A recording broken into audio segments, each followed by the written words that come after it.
Welcome to Living 4D with Paul Chek. Today, Paul is talking with Dr. Edi Bilimoria. Dr. Bilimoria was born in India and educated at the universities of London, Sussex, and Oxford. He presents an unusual blend of experience in the fields of science, arts, and philosophy. Professionally, Edi is an award-winning engineer and consultant to the petrochemical, oil and gas, transport, and construction industries. He has been project manager and head of design for major innovative projects such as the Channel Tunnel, London Underground Systems, petrochemical plants, and offshore installations. He also worked in safety and environmental engineering for several Royal Navy projects. A study of the perennial philosophy for over half a century, Edi has given courses and lectured extensively in the UK and internationally. He has organised and chaired conferences with the object of encouraging discourse on the different but overlapping roles of science, religion, and practical philosophy. Edi has published extensively in the fields of science, engineering, and esoteric philosophy. He is the author of the award-winning book The Snake and the Rope, and his latest 4-volume work, Unfolding Consciousness, has received recognition with the 2022 Grand Prize Award from the Science and Medical Network. If you enjoyed today's episode, please consider leaving us a 5-star rating and a warm review at the top of the show page on Spotify or at the bottom of the show page if you are listening on Apple Podcast. Your opinions matter, and your ratings help us to grow and help more people to be healthy, find freedom of body and mind, and to live their dreams. And now here are Paul and Edi talking about the love beyond ideas. Hello, everybody. Welcome to Living 4D with Paul Chek. Today, our title is The Conscious Love Beyond Concepts, with a guest I'm super excited to share with all of you, because Edi Bilimoria is an amazing man, a real gem of absolute wisdom and tremendous life experience and knowledge, who has produced one of the most incredible, if not the most incredible, 4-volume set of books on consciousness I've ever studied in my life. And I know any of you that listens to the podcast know I have a lot of books, and I've studied consciousness extensively. Edi's 4-volume set is called Unfolding Consciousness, Exploring the Living Universe and Intelligent Powers in Nature and Human Beings. And one of the things I love about Edi's set is he is as scientific as he is spiritual, religious. It's a very holistic, integrated series of books that is the most complete collection of the most important works that highlights the perennial philosophy, the common binding factors of all the ancient spiritual development traditions and religions into one incredible set. So if you ever want to get one set of books that will teach you more about God, love, religion, life, spiritual development, and consciousness, then probably a whole library of books, this is it. And here's what one of the books looks like. They're beautifully published. They're very well laid out, extremely thorough. In fact, I've gone through with Penny and modeled a lot of my new book layout based on the design of Edi's, because it's so absolutely awesome. So Edi, what a pleasure to have you here with me on the podcast today. And thank you for joining us. Paul, it's not only my pleasure, but it's a real privilege and an honor. And I mean that. It is wonderful to be talking. We've spoken before, and it's so nice to be talking to, how can I put it, a resonant soul. Thank you. We are like musical instruments.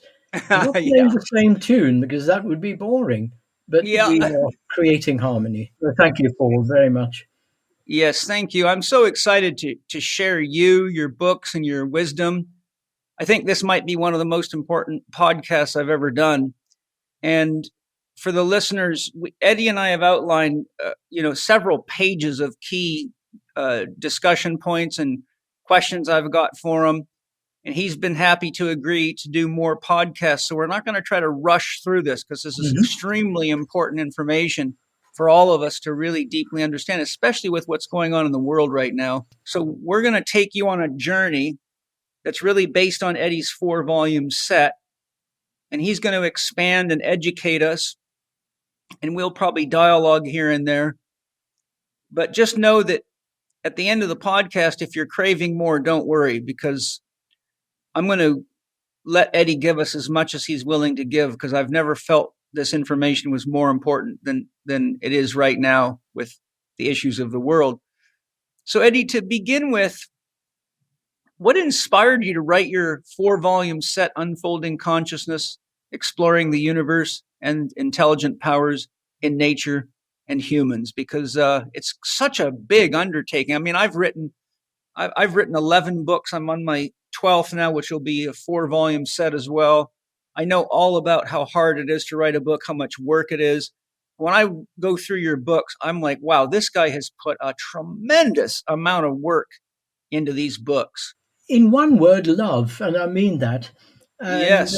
unconditional love in order to share and pass on. Because if you've experienced something and you keep it to yourself, it's a bit selfish and you don't deserve more.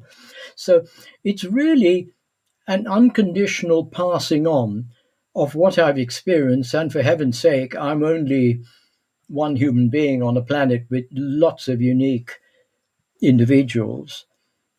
And I've been very fortunate in having been inspired by a lot of great people and great books. So the overriding inspiration is in the same way, Paul, as a composer writes a piece of music. The greatest works of music were written and only discovered years later, like Schubert's Ninth Symphony, like, some of Bach's music. It was just the outpouring, but on a more practical level. And we always have to balance the ideal with the practical, head in the heavens and feet on earth. Yeah. Yeah. So I've been working in science and engineering all my life, and I deeply and sincerely honor and respect what science has given the world. But there are huge holes and huge areas that science just cannot touch, and which the greatest of scientists have identified and spoken about. But the corpus of science, mainstream science, hardly takes any notice of that. So another reason is to fulfill the deficit that mainstream science has not been able to give us. And the greatest love has been the perennial philosophy. I've been a member of the Theosophical Society for half a century almost, and it's to show how the wisdom streams from all epochs and all cultures, all ages, when taken to their source, they speak with one voice but many tongues, so to speak. And to show how by accessing that universal font of knowledge and wisdom, there's so many problems in the world that could be intelligently resolved. Yes, beautiful. The religions are in a moribund state, and I feel that by elevating the status of religion in the true sense of the word, there would be a great healing, a healing of the world, because the great religious teachers from wherever they came to heal, to unite. They didn't come to divide. We have taken what they said and argued over it. And I can give you an example. Just take an orchestra. The brass and the strings don't argue, is my bit of music better than yours? You know, we're playing different scores, but the music is one. The conductor is one. The composer is one. Now, why is it that the musicians don't argue and fight over, am I superior to you? Is my instrument better than yours? No. We play our different instruments uniquely together. Now, why don't musicians fight? Because they hear the actual music. They're living the actual music. The trouble with religions is we live in concepts. We argue and fight over concepts. If we could touch, whatever you like to call it, God is an overloaded term, If we could touch the divine consciousness, the feeling of unity, the feeling of oneness, the feeling of complete inspiration, we wouldn't be arguing over concepts. It would be an experience that we could share. And that's one of the central problems. Religious wars are over concepts. They're not over experience. The Buddha did not get a doctorate in theology. No. An experience. Jesus the Christ did not go to, as Rupert Sheldrake once said, he didn't go to a rabbinical college. He had an experience. So he was talking from inner experience. But when people listen, and then they turn it into a concept and then fight over it. In other words, the fight is over the map, not the territory. What's cool too, Eddie, is the listeners don't know, but you are a musician. Yes, music has been the absolute love of my life. It's, oh gosh. Even before I was 1 year old, I'm told, my parents could only keep me quiet by playing gramophone records, the old 78 records you had to wind up, and Yeah. Cafe Mozart waltz then, and Heifetz playing Schubert's Ave Maria. So I've been playing the piano all my life. I sing in the choir. I've sung in a couple of very famous choirs. I try and practice about 2 hours a day. But the music is, as Beethoven put it, and I'm not just quoting it, I mean, music provides the interface, the connection between the world of spirit and the sensual world. It is a conduit. It is a Beautiful. divine channel. And this is why, Paul, you can hear the same great piece of music every day and it still reveals new insights. It does, yes. I agree totally. And it's the same with a great book. Yeah, absolutely. And to expand on that a little, when we look at the Hindu concept of Om, it is the equivalent of the word in the Bible. And basically what that says is that God sings this all into existence. And therefore it's music. That is music to my ears. Yeah. Yeah. Because what you have done is shown the unity between East and West. You have shown Yes. what I think when we last spoke, I said that all the sages have dipped their pens into the same inkwell of wisdom. They've written in their different handwriting. That was my wonderful aunt's message to me. So, Om is the word. In the beginning, there was the word, the vibration, that which caused movement, that which caused the first flutter. And then that movement being subjective, in order to become objective, then there was light. So Om, it's also spelled AUM, as you know. Mm-hmm. Yeah, AUM underscore. Yeah, AUM, and the significance of that, as you undoubtedly know, Paul, but just for listeners, it is likened to the swan or the goose, where the A and the M are the wings that carry the body.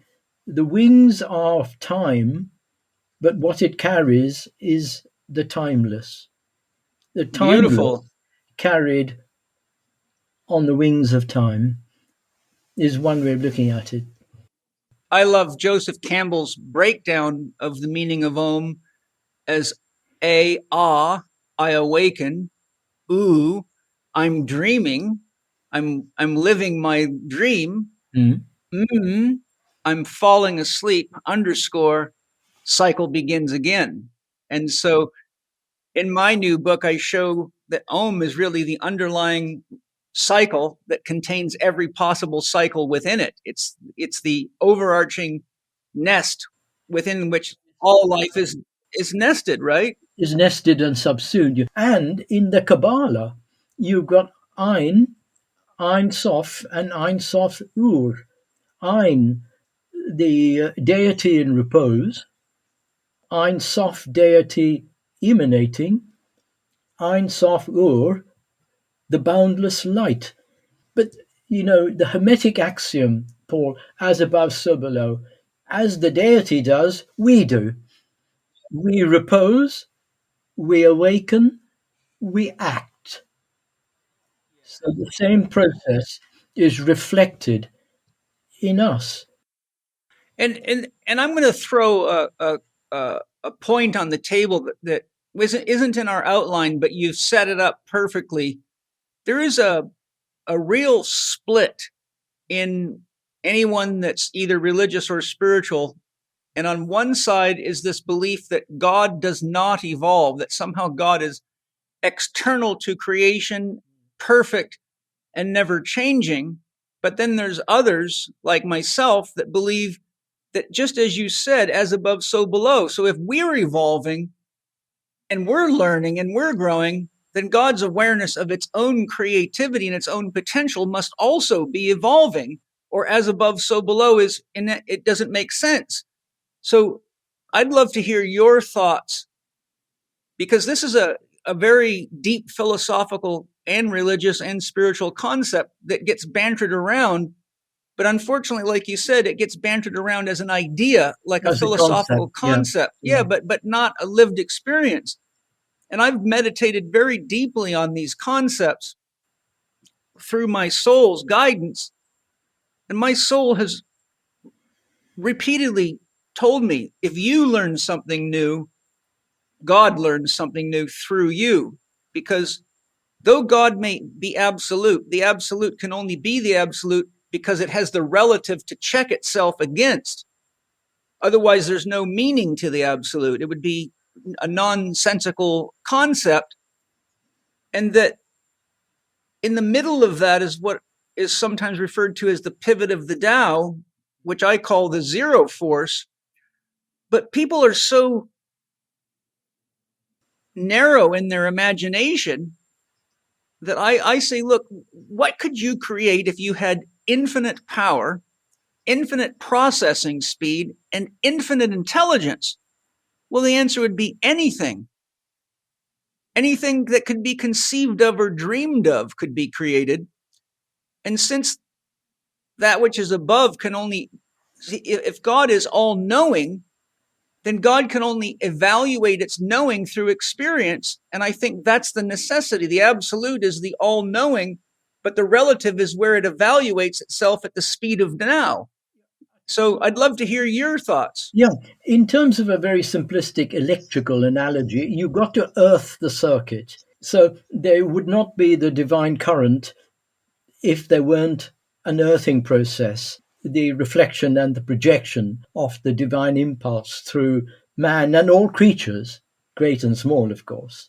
This perfectibility is an ideal, so to speak, but unfortunately it's been frozen into a concept. So God is perfect, but that completely divorces the connection between deity and its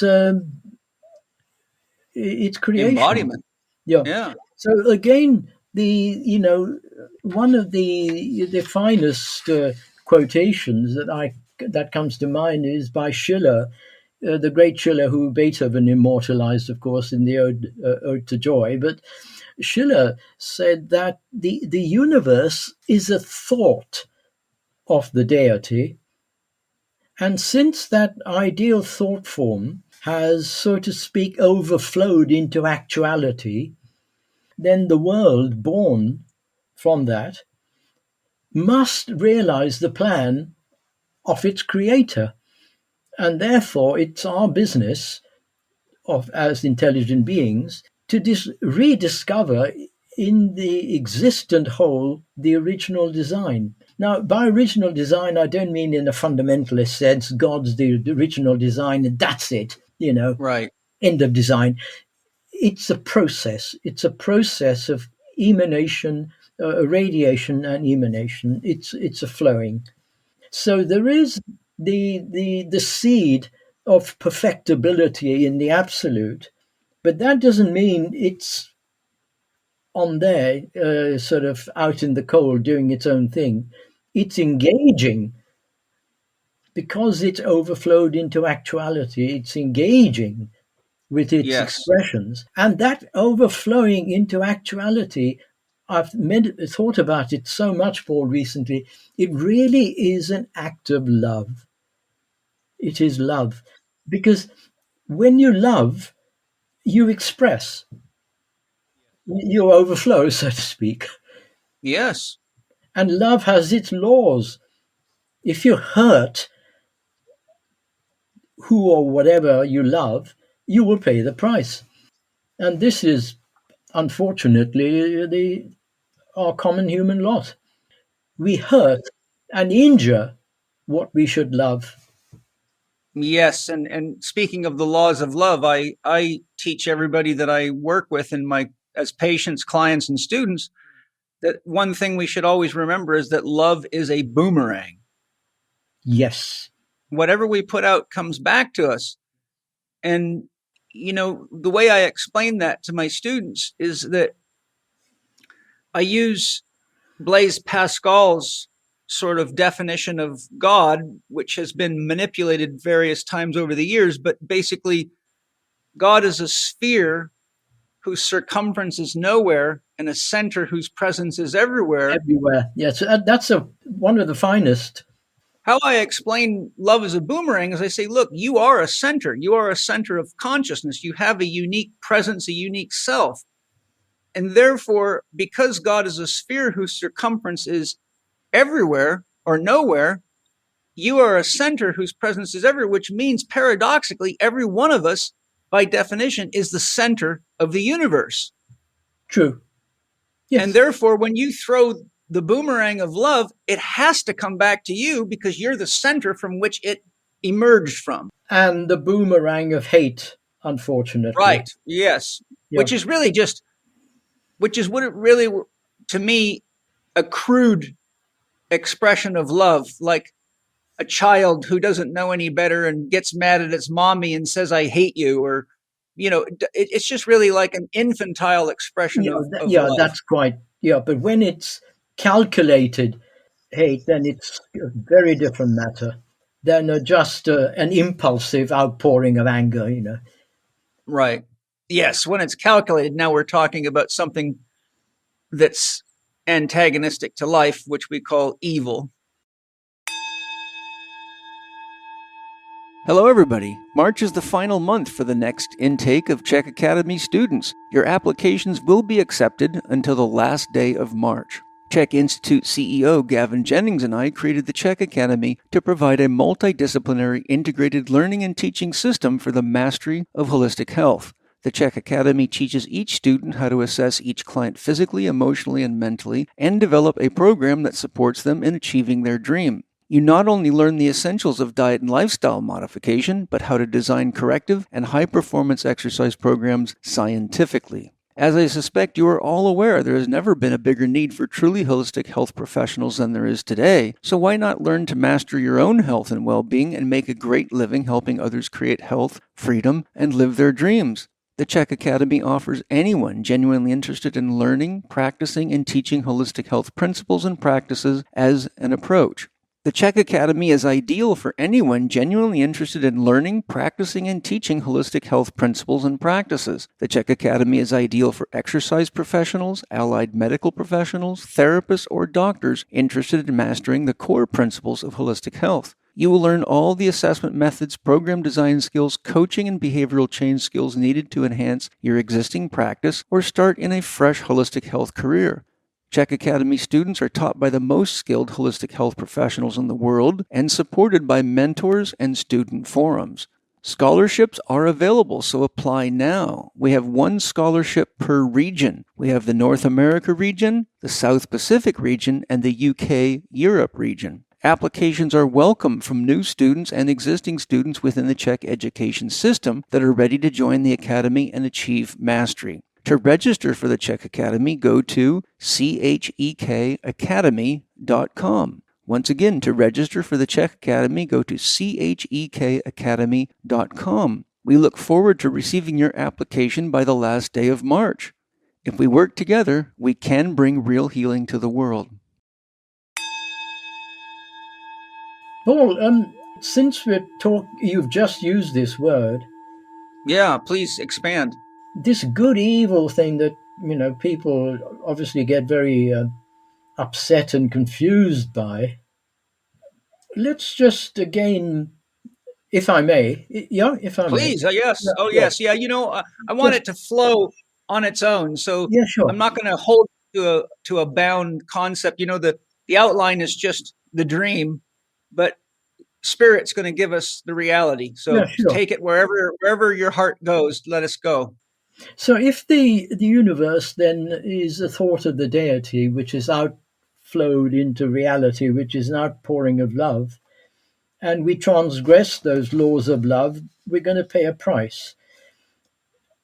The great Paul Brunton, in his one of his early books, In Search of Secret Egypt, he had this seminal saying, it was not the creator, because people think God punished you, God did this, Right. God didn't. God didn't. The saying is, it was not the creator that caused all the destruction or whatever, but when man looks upon man with hate, he is destroyed by his own iniquities. The creator loves all, but when man looks upon man with hate, he is destroyed by his own iniquities. In other words, love has its laws. As I said earlier, if you injure the person you love, you will pay the price. Why shouldn't love have its laws? We have the law of gravity. If you jump off the top of a ladder and you get hurt, you don't say, oh, well, gravity is an evil force, do you?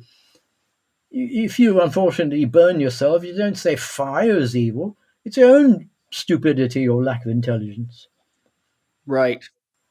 Now, let's just take this one step further. One of the greatest pianists, she lived to the age of 109, was called Alice Summers. And she was taken to the Terezin concentration camp by the Nazis, she and her husband and her little child. And because of her superb performances in that ghastly ghetto, her life was spared. Beautiful. But when she was parted from her husband, his life wasn't spared. She and her son, their lives were spared from being deported to Auschwitz. Her husband, Leopold, said to her, I want you to teach our little son never to hate anyone. Now, Paul, it brings tears to my eyes to think about this. Who has heard of Leopold Summers? He hasn't got a Nobel Peace Prize or anything, but that was a great man because he realized that it was hate that was at the bottom of it all. I want you to teach my son never to hate anyone. And when a man says this before going to Auschwitz, God, you got to get down on your knees and worship him. Yes, that's a very evolved human being. Very evolved. And Paul, there are many evolved human beings. Who's heard of them? Just because he got riches and all. But just the ending of this story is that his wife, she came to England, and one of her sayings was, yes, I was born a Jew and I'm Jewish, but my religion is Beethoven. I love it. And what did Beethoven say in his notebooks? I quote, hate only reacts upon those who nourish it. Yes. Another evolved great human being who saw what was happening. He lived in Napoleonic times, of course, Beethoven. Right. Well, because of what we just discussed with Blaise Pascal's example of God, it's I think it's true that we must each take responsibility for our own creations, and that is our moral responsibility. So if we're acting evil, the boomerang comes back, and we have Yes, to it take does. responsibility for what we create. So I think, you know, my studies of evil have shown me that evil is like the force of yin gone wild, and it wants to accumulate and accumulate and accumulate and control and accumulate. But if you take that process to its endpoint, it leads to complete and utter isolation. Yeah, it completely centripetal. You basically smolder and control, and then you find yourself completely alone.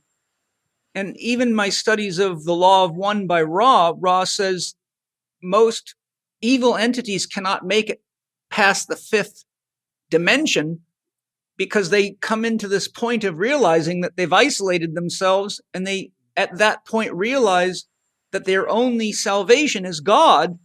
And so to get to the sixth dimension, they have to become loving, or they cannot evolve anymore, and they'll just keep reincarnating back into the same Milu they keep creating. So evil basically has a full stop at the end of it, but love is infinite. There is no ending. That is beautifully put, Paul. I never thought of that. Evil has a full stop. It does not even have a semicolon. No, it just comes to a dead stop. So now what? You got, It disintegrates. yeah, you've conquered the whole world. What next? Now you're all alone, Yeah, right? And that's sad. yeah. Eddie, if there was a central message that you wish to convey to your readers through your 4-volume set, Unfolding Consciousness, how would you describe that? Oh my goodness. I would say that the principal theme, the principal message is to show that the universal wisdom tradition, the perennial philosophy, and the demonstration and corroboration of it by much of enlightened science broadens and contextualizes mainstream science beyond its existing metaphysical constraints. And in this way, the intractable problems and conundrums we face these days concerning the deeper issues of consciousness and life can be faced squarely and resolved. So Yes. it is plugging the gap that science cannot plug. For example, as foreseen by Carl Jung uh, Yes. in Modern Man in Search of a Soul, by Beautiful Paul book. Brunton, The Spiritual Crisis of Modern Man. And the sad thing, Paul, is that the greatest of scientists have seen this and have openly spoken about it, but no one takes any notice. Max Planck, Erwin Schrödinger, Albert Einstein. I mean, go back to Newton and others, of course, but you know the snobs of mainstream science will say, "Oh, well, that's in the past." Well, talk about the present. Sir Karl Irvin Popper, Laszlo. Irvin Laszlo, exactly. Yeah, a very good example. Last time I showed you the, I think I did the Akasha book by Irvin Laszlo. Yes, I have that book. I've read it. It's a fantastic book. It's very lucid, a fantastic book. So Another pianist. and he was a pianist, yes, yes. Yeah. Dean Radin was a violinist, I think. Yeah. Yeah, that's right. Schrodinger's words, I'm very disappointed. I'm astonished about how deficient science is because it provides a wonderful construction and puts everything in a nice, magnificent order, but it is ghastly science, ghastly silent on everything that is dear to our hearts. So, in essence, what Schrödinger is saying, which is what the perennial philosophy is providing the answer, as Schrödinger said, science can indeed tell us how the airwaves strike our ears, as they are now when we're talking, and a certain electrochemical neurological process goes through the brain. Yes, good. But why? Why does an old song move us to tears? Science can't tell us that. But I say we're deeply grateful to science, because if you're hard of hearing and you need hearing aids, well, you need to think about airwaves and neurological processes. So we're not knocking science. This is the whole point. We're trying to raise it to a higher perspective. We're trying to raise science to a higher metaphysic. I think too, it's science has excluded the subjective, which is the realm of feeling. It's the realm in which love is really at home. Here, So here. I think what you're really offering, having read enough of your books, I think you're really bringing, as Dr. Ibrahim Karim, the founder of biogeometry, is bringing the subjective back in and putting it into science so that there is feeling, which helps bring back the morality that's fallen out of science. And I think we have to get the subjective and the moral back into science before we use science to destroy ourselves. Desperately.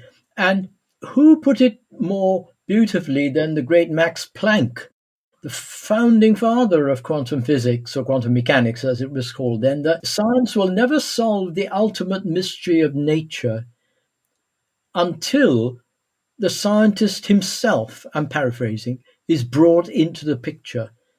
You cannot look at nature detachedly. So insofar as in scientific research, the science leaves himself out of the picture.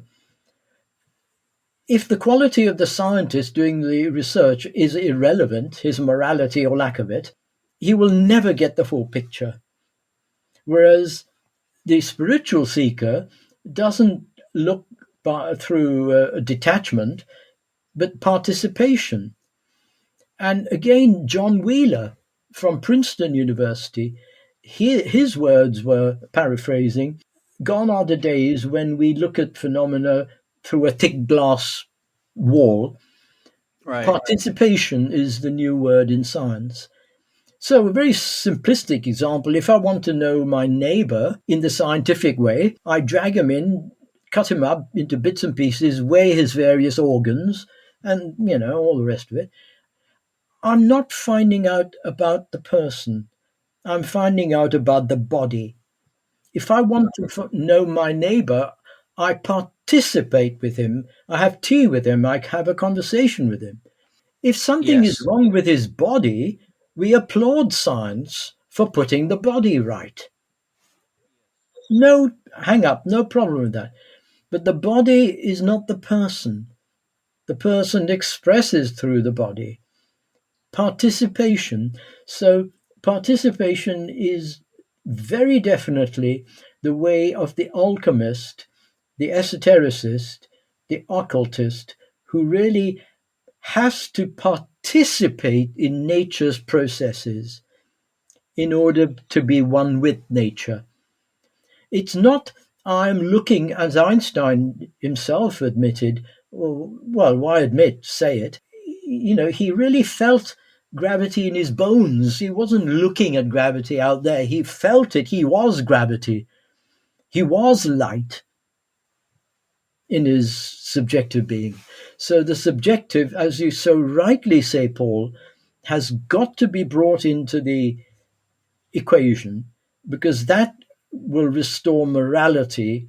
It will provide a compass point. But because you can't quantify subjectivity, and quantification is, it's almost a religion in mainstream science, they keep it out of the way. Yes. But experience is subjective. You cannot deny experience, even though you can't measure it. Right. There is this great tendency to objectify things. Here is a beautiful paperweight I got from Australia. It's an object. You can put this in a box. A rainbow, you can't put a rainbow in a box because it's not an object, it's a phenomena. the interplay of light and the human eye. So if you go up in a balloon, you won't touch a rainbow, you'll touch water droplets. The subjectivity is more to do with phenomena than objectivity. Yes, and even the epiphenomenon Yes, of the interaction, right? You don't have water until you have hydrogen connected to two parts of oxygen. In other words, you take those apart, you don't have wet anymore. You have chemicals, but you put those two together and you have this epiphenomenon of wetness. And I think that the subjective and the objective produce the epiphenomenon of life itself, yeah, the feeling and the thinking and the intuiting that we experience in our physical body. But those are just like you have the orchestra, which is the product that emerges from the marriage of the instruments in tune with each other.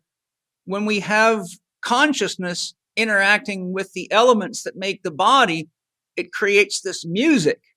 And science is basically saying the only thing that's real is the body, ignore the music. And I think that's just a real big mistake.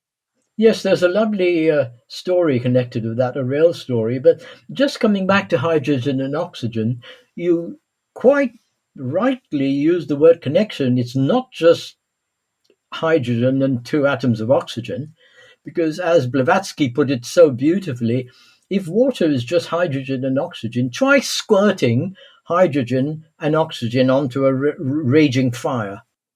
Right. It won't do anything. No, but now you mentioned the body and the instrument. There's a lovely story of the great violinist Joshua Heifetz arriving at the airport in Tel Aviv, and the taxi driver said, "Mr. Heifetz, your violin produces such beautiful sounds." And Heifetz, so the story goes, he took it out of his case and he tapped it. Does it produce such beautiful sounds? Hey, what about me, the violinist? Right. So now, as Paul Brunton said, if the brain produces consciousness and thought, then just the wood and the strings of the violin on their own produce music. Right. That's a long thing to wait for. Yeah. You know that. Have you ever studied any of Kabir's writings? A long, long time ago.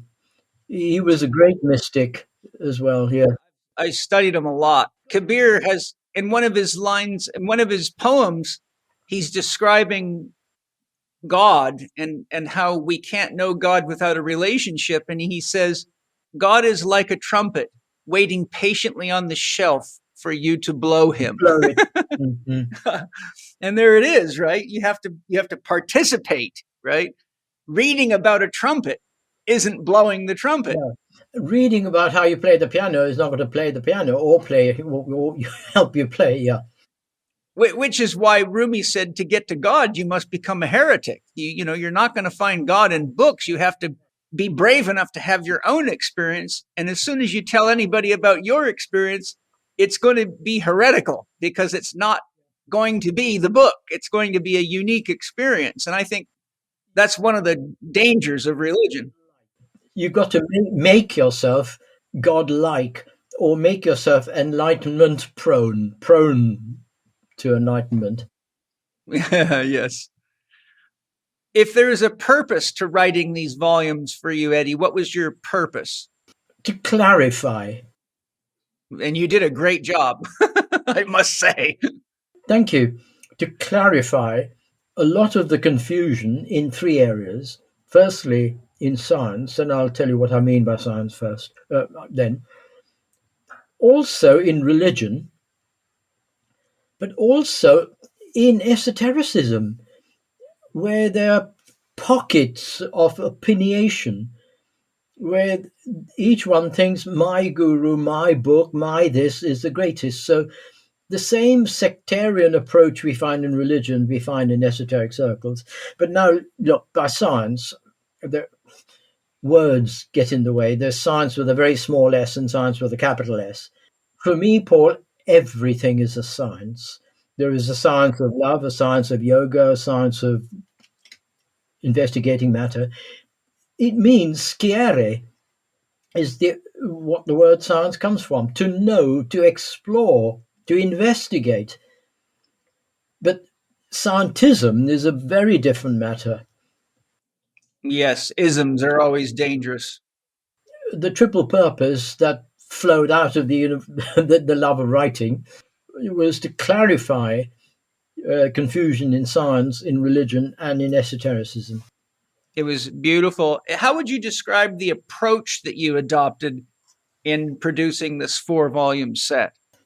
The approach in general was to start top down, because starting from universals to the particular.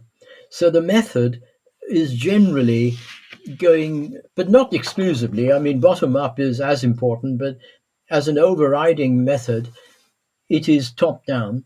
It is first arguing towards the necessity of the perennial philosophy, then showing how so many of the tenets of the philosophy has been verified and corroborated through modern science. And therefore, science is very much the ally. Enlightened science is the ally of the perennial philosophy.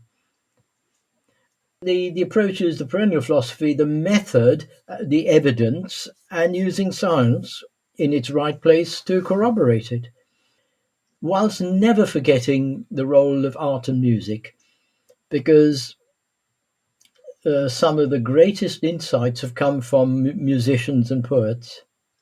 Absolutely. There's no more, for me, more beautiful um, saying than the great Franz Liszt about the slow, lingering death of Chopin. You know, Chopin died of tuberculosis. And again, I paraphrase, and Liszt in his book on Chopin said, plagues that ravage cities, fires that burn forests, none of these hold our attention more than the sight of an advanced soul contemplating the nature of time at the door of eternity. Yeah, that'll take you somewhere. So here was not only a great composer, but a great philosopher who understood that death is transition. Hi, everybody. I hope you're enjoying the show. I imagine you know that magnesium is one of the minerals that people in North America are the most deficient in, but it's an extremely important mineral to have in your diet regularly. And believe it or not, Bioptimizers has improved what was already well known to be the best magnesium formula out there called Magnesium Breakthrough.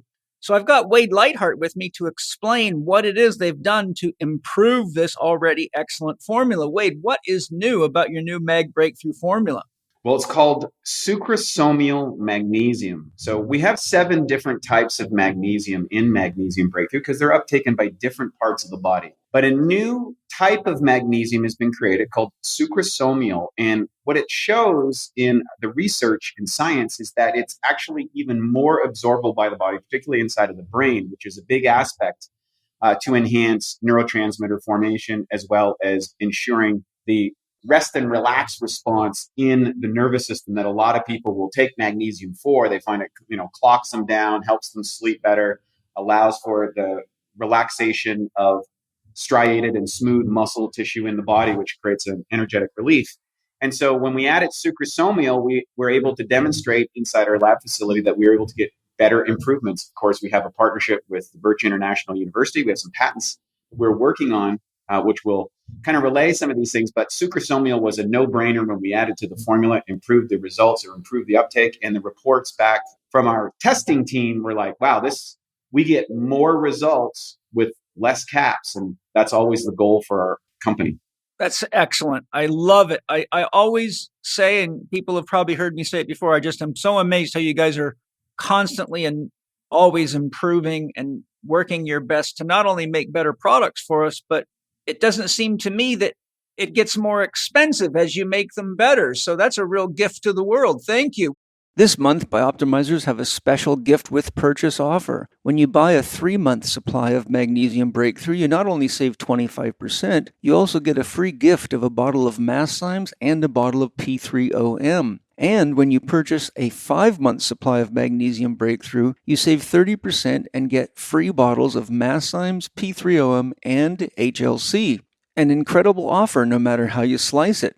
To take advantage of this special offer now, go to magbreakthrough.com/living4D. That's magbreakthrough.com/living4D. Enjoy. What would you consider, Eddie, to be the unique features in your books that set it apart from numerous other books on consciousness and the current body-mind field? Because Yeah, sure. your books are they're very unique. They're not like any of the other books I've ever read. One of the things that I would want to say real quick is that I could take almost any page or two out of your book, capture something, be it Hindu conceptions or alchemist conceptions, and one who studies just that conception, which you could study the Upanishads for years or the Vedas or any of these things, you could go down a very narrow lane compared to the whole that you've presented, and you could end up not realizing that you've programmed yourself into a specific view. Yes. But what I found is your books are like a 360-degree view of these issues. It's like I'm standing in the middle of a circle, whereas a lot of them are like mirrors where you're facing a flat pane. It's Hinduism or Christianity or Islam. But Paul, when I I've never look heard at yours, someone it's a put it sphere. more eloquently, and I really mean it most sincerely. I like the way you put it, standing in the middle of a circle. Yeah. So you're asking me the unique features. Well, the central message, of course, is to show that the universe, man, every particle of nature, is guided by intelligence at all levels, and nature is anything but blind and mechanical.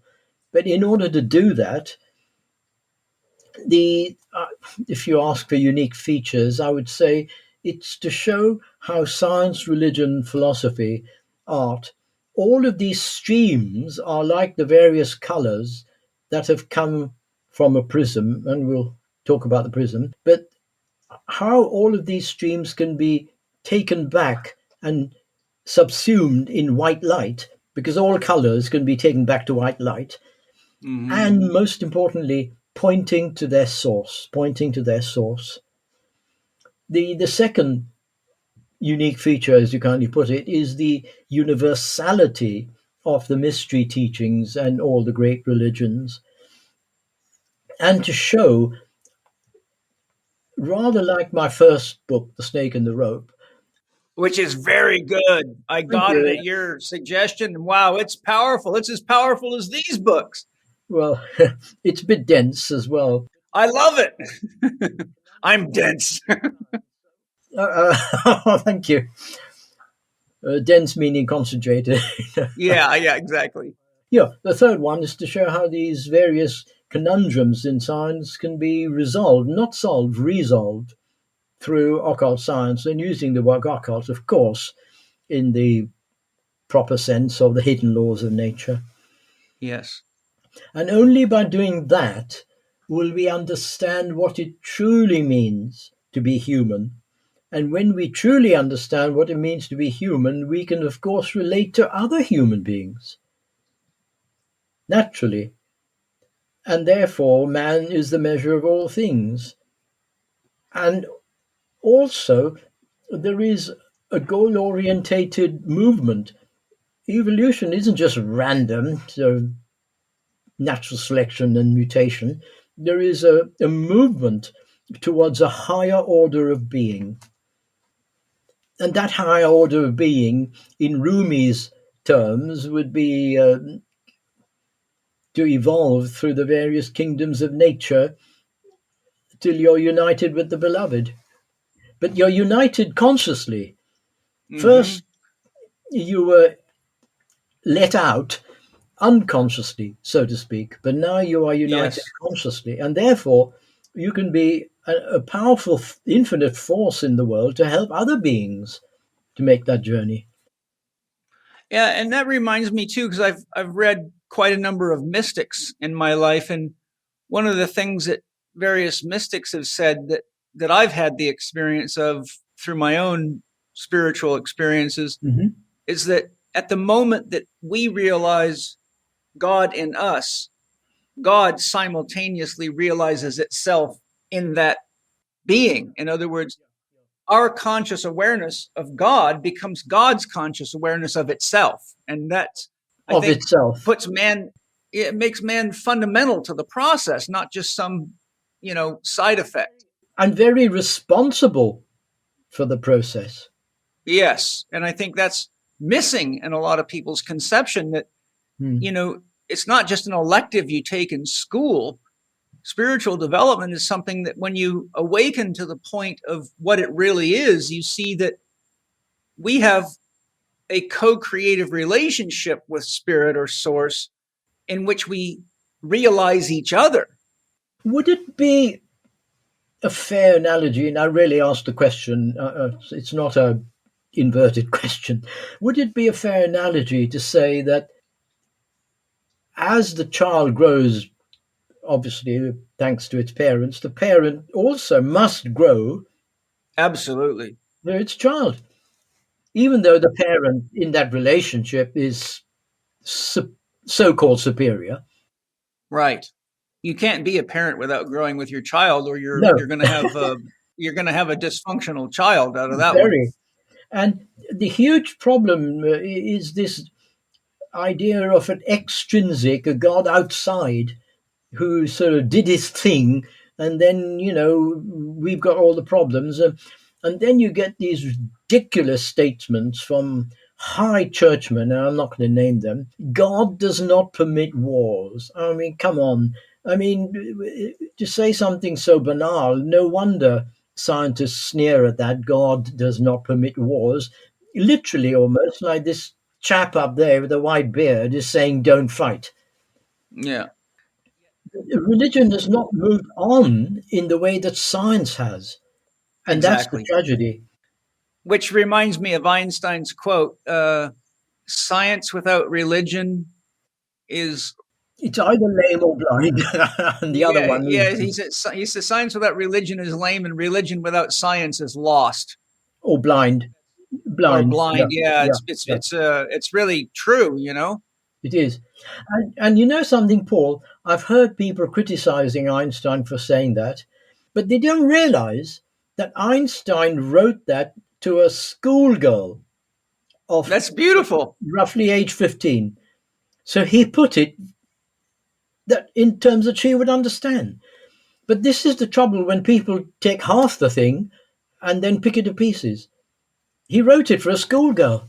Yes. Well, Einstein also said if you can't teach something to a 12-year-old, you don't understand it well enough yet. Yeah, yeah. I've never heard Einstein teaching general relativity to a 12-year-old, but but he did. Einstein did give a good example of the relativity of time. When he said, "If you sit on a hot stove, 1 minute feels like 1 hour, but if a man talks to a pretty girl, 1 hour seems like A minute. 1 minute." Yeah. So a Yeah. 12-year-old would get that. Yeah. What, well, if you could, we've talked a fair bit about it. So if you feel you've already covered this, we can move forward. But what do you feel the basic truths that you wish to convey in your Unfolding Consciousness series are, if you synthesized it down? You mean what's the sort of the closing message or the essence? Yeah. What are Yeah, what's the essence, the reductio ad absurdum? If I boil it all yeah, down and say, what's the core truths Eddie's conveying here? We know right. love is certainly one of them. Yeah, but that's far too wide a term and can almost be meaningless Yeah. unless you flesh it out. Right. That's a huge question, Paul. Let's just start. at the top and then see how we realize this. Firstly, that there is really a benevolent higher power which is synonymous, if you like, or identical with unconditional love. But it can never, never, never be realized or accessed through intellect alone. And Amen. I'll come to that very important point. But there is a way of approaching and contacting this impersonal higher power, of which each one of us and each speck of the cosmos is both an aspect and an instrument. So we are an aspect of that higher power and also an instrument and a channel, as you were saying, Mm-hmm. through. The intellect thing. Einstein, in his 1943 speech during the darkest days of World War II to a Jewish seminary in the US, he started off by saying, our age is proud of man's intellectual achievement, but we should be very careful never to make the intellect our goal. The intellect has powerful muscles, as he said, but it has no personality. And he referred to these people who worship the intellect as the intellectual priests, the priests. Right.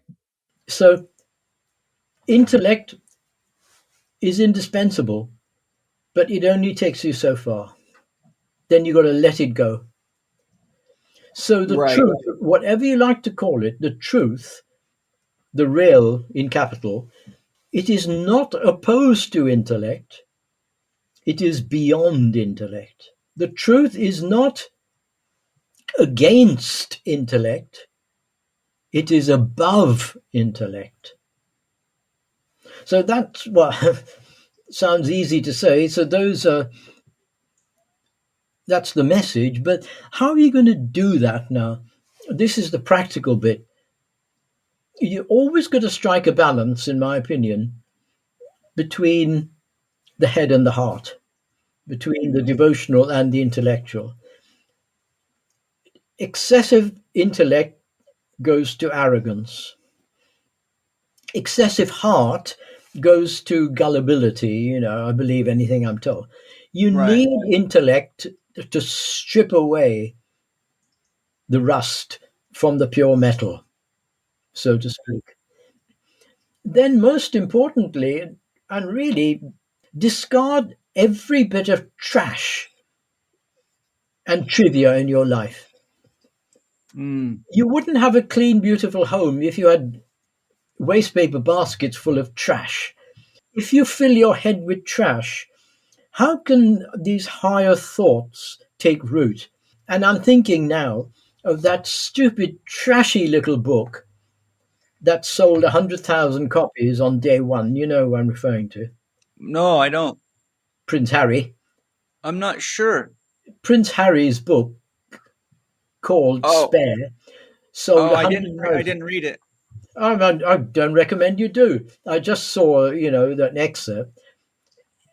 If you want to fill your mind with looking at other people's dirty washing hung out on the line and fill your life with trash and trivia, you won't access the higher realms of consciousness. By contrast, and I must say this, King Charles, he wrote a beautiful book called Harmony, where he is Mm. talking about his feeling for the planet, for nature, for farming, for animals. And just finally, well, the athletics coach can't do the running for you. The piano teacher can't do the practice for you. The writer can't do the thinking for the reader. How You know, true is that? there has to be self-effort. Yes. There's a point that you shared there that I'd like to sort of take a 90-degree angle on. Mm-hmm. You described the intellect as no personality and lots of muscles.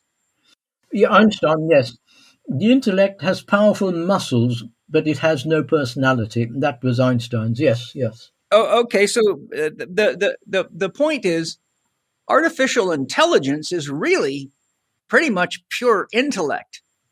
It doesn't have any subjective moral values, and it has big muscles, So my question to you is, with this infusion of artificial intelligence becoming more and more dominant in our lives, and I'll give you an example. I don't know how this happened. My computer must have done an automatic update or something. I come to work one day, I start writing in my new book, and all of a sudden the computer's trying to finish all my sentences for me. And then it says, would you like continued help from AI? A little sign came up because it was the first time I used it. And I'm like, what in the world is going on? Now I've got AI, and I know the AI technology isn't in my computer. It must be because I'm on the internet. So now it means every word I'm writing is being monitored by somebody else or something else. So there's no privacy in that. But the question is, based on what we've just been talking about and the danger of the intellect in absence of the feeling or the heart and morality, and morality, do you have any considerations, thoughts, or concerns with where we're going with all this superpowered rationality? Yeah, I'm very happy for AI to complete a word. For example, if I write WEDNE, I'm happy for it to say Wednesday. Right. That's enough. Thank you. Yeah. Nothing more. I think it's one of the most insidious trends nowadays, in my opinion. And in volume 2, chapter 7, are our brains wet computers? Are we lumbering robots? I've gone into this question of AI, and I've quoted from the likes of Stephen Hawking and Roger Penrose, pointing out the dangers. In Einstein's terms, every great scientist's terms, it is purely a servant. But the servant needs a very, very wise master. Otherwise, it can just proliferate out of control. And I see it as potentially degrading our creativity, besides opening up people to more and more untruth and cheating. Yeah. Sad, eh?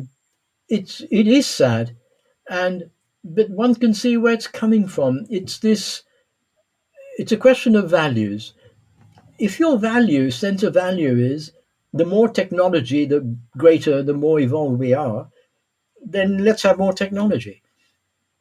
If your sense of values is compassion, generosity, self-mastery, then that doesn't figure at all.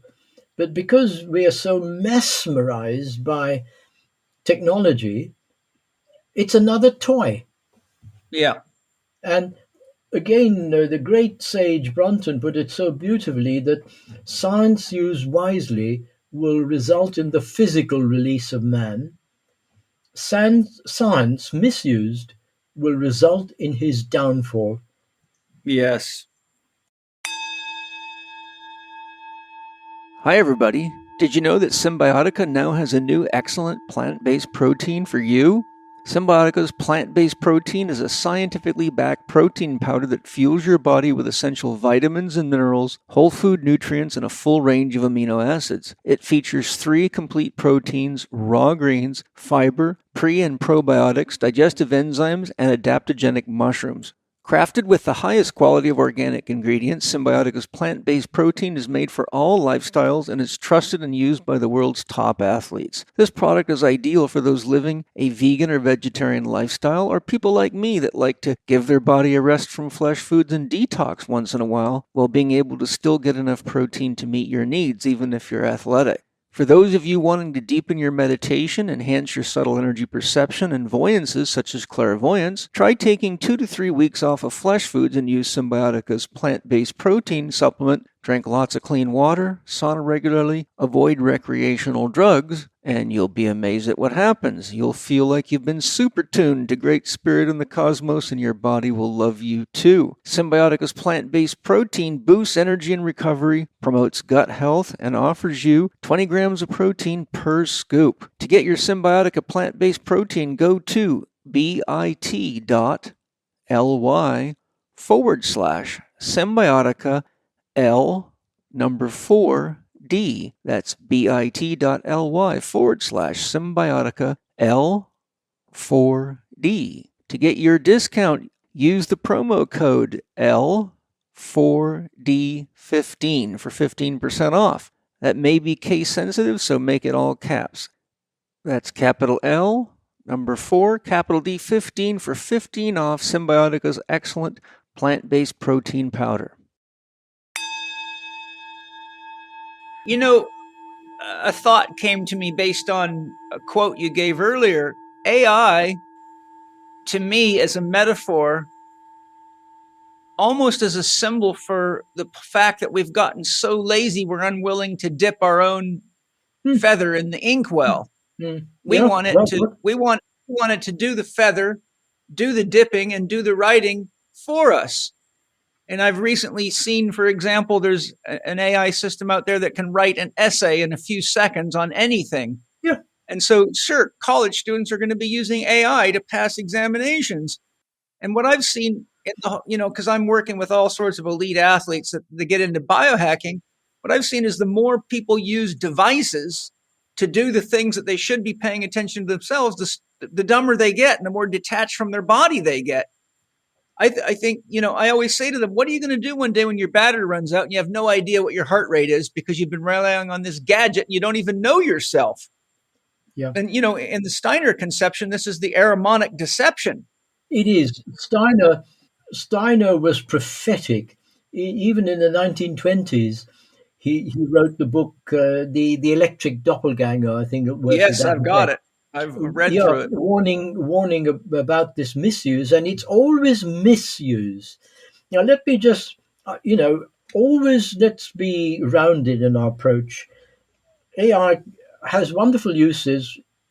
Just one example, in looking at corneal problems in the eye, because you can photograph microseconds to see changes, and AI can whip through those changes. Where if you're looking through 20,000 bits of X-ray, you just wouldn't. Wonderful use of AI, but when it's used as a substitute for your own creativity, you're just going to be a mechanism, a machine. So the great danger is not that robots become more human, it's that humans become robot-like. Yes, and that is exactly what the World Economic Forum is really driving for, isn't it? Oh my goodness, yes. The World Economic Forum, don't talk about it. There was a beautiful letter by, I forget his name, Sir Alistair someone, talking about, how disconnected they are. They will, as he said, they prostrate themselves like naughty school children in front of Greta Thunberg, and then they will go home in their limousines and their private jets. Right. And the one exception to their hypocrisy, inverted commas, is don't blame China.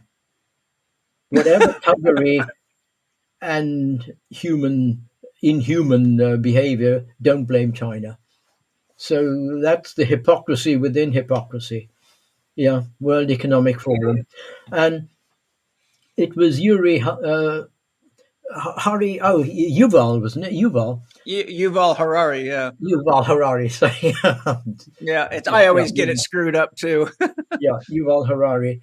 Oh, yes, his famous saying at the 2021, I think, forum was, we no longer are mysterious souls. We have got to realize that we are hackable animals. That's what we are. But there's a slight bit of fuzzy logic there. If we are no longer mysterious souls, means we once were. Exactly. And as he said, there's no need for God. There's no need for a soul. Those concepts are outdated and they're not even true, is his paraphrasing his language. But I remind people that Jung said for something to be rejected, it must first be real. Yeah, in the first place, you can't rob an empty house.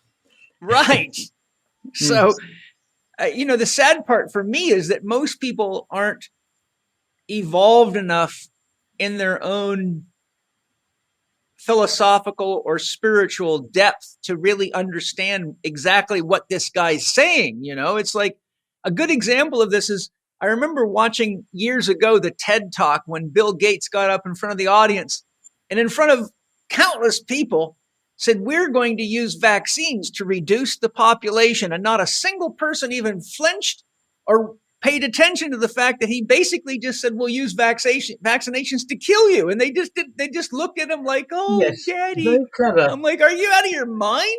Reduce the population equals kill people. Yes.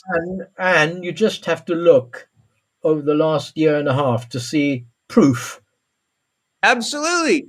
And the concept of a vaccination is to save you from death. So here he is again flipping everything. And I'm watching people like sheep staring into the headlights of an oncoming train, not even knowing what he's saying to them. And then they rush off to do it. I'm like, okay, we got a serious problem here. Everyone needs to wake up. And that's one of the reasons I think your consciousness series is so good, and your rate, like you said, the rope and the snake's quite deep. So is this, but snake and the rope. Snake, yeah, the snake and the rope, yeah. I got those paradoxes going. Yeah. But I think this really boils down to what we're talking about. Really boils down to a fundamental dysfunction in education, not only in the education systems, but in spirituality, religion, and metaphysics, because in our sense of values. You see, yeah, if I got up and said that, they would say, "Oh, you stupid idiot!" Lock him away and throw the keys away. But that's exactly right. Bill Gates, money. What? I mean, Bill Gates is. I wish he'd just stick to computers and not. Well, he couldn't keep viruses out of them either. No, he couldn't, and that's a disgrace. The Apple Mac does a far better job. Oh, hell yeah. Yeah. In the epilogue to Volume 3, I write quite heavily on the way people are floundering, trying to find some meaning to their lives and turning to lewd and cheap entertainment or drugs or casual sex and all of that. The sense of values is what needs to be addressed. Yes. Many, many years ago, I was in the London Underground and two businessmen were talking, and a Stradivarius violin had been auctioned, and all they were doing was talking about the price. 400,000 for this, and no understanding of value. Price and value are quite different, because our sense of values is driven by the millionaires, the billionaires, and the celebrities. Coming back to the story of Leopold Sommers in the concentration camp, his sense of values was spot on. Yes. One of the things that I think, this is my own conception, I'd love to hear your thoughts on it. I feel that values are essential because they direct our intention and our flow and the flow of consciousness. If our value is, to support each other and to work cooperatively together, then our intention is directed because it's following the implication of the value. So the value is like a weather vane that tells you which direction the wind's blowing. And so the wind here would be consciousness. And so if our values are distorted, then our consciousness illuminates the distortion instead of the harmony and the truth that underlies it. That's beautifully put, Paul. I really like the metaphor, and it's more than that, of the weather vane. In rather more in simple mathematical terms, it's the difference between a scalar quantity and a vector.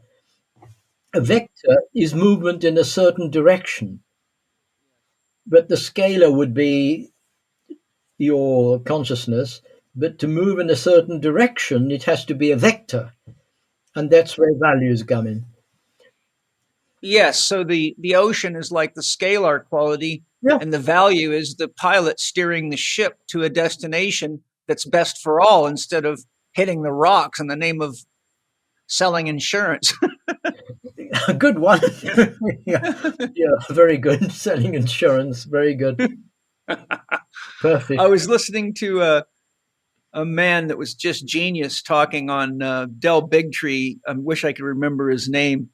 Just genius. And oh, what was I going to tell you that he said? Oh, it slipped out of my mind. If I remember, he said something that About hit. values and hitting the rocks. Yeah, it was.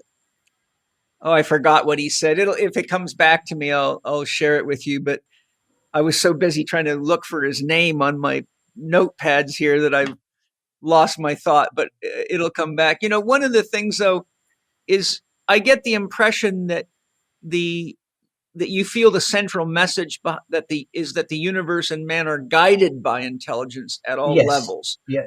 You know, Yes. and I But think that's purposeful intelligence. yeah, and I think there's a that kind of there's the whole creationist camp and intelligent Hmm. design, and then there's people that oppose that. I think that I think if you really sit with the arguments, I think as often they each have pieces of the puzzle, but they don't have the whole puzzle. How would you express it? Sorry, Paul. Just rephrase that. Express what? You mean how would I put the puzzle together?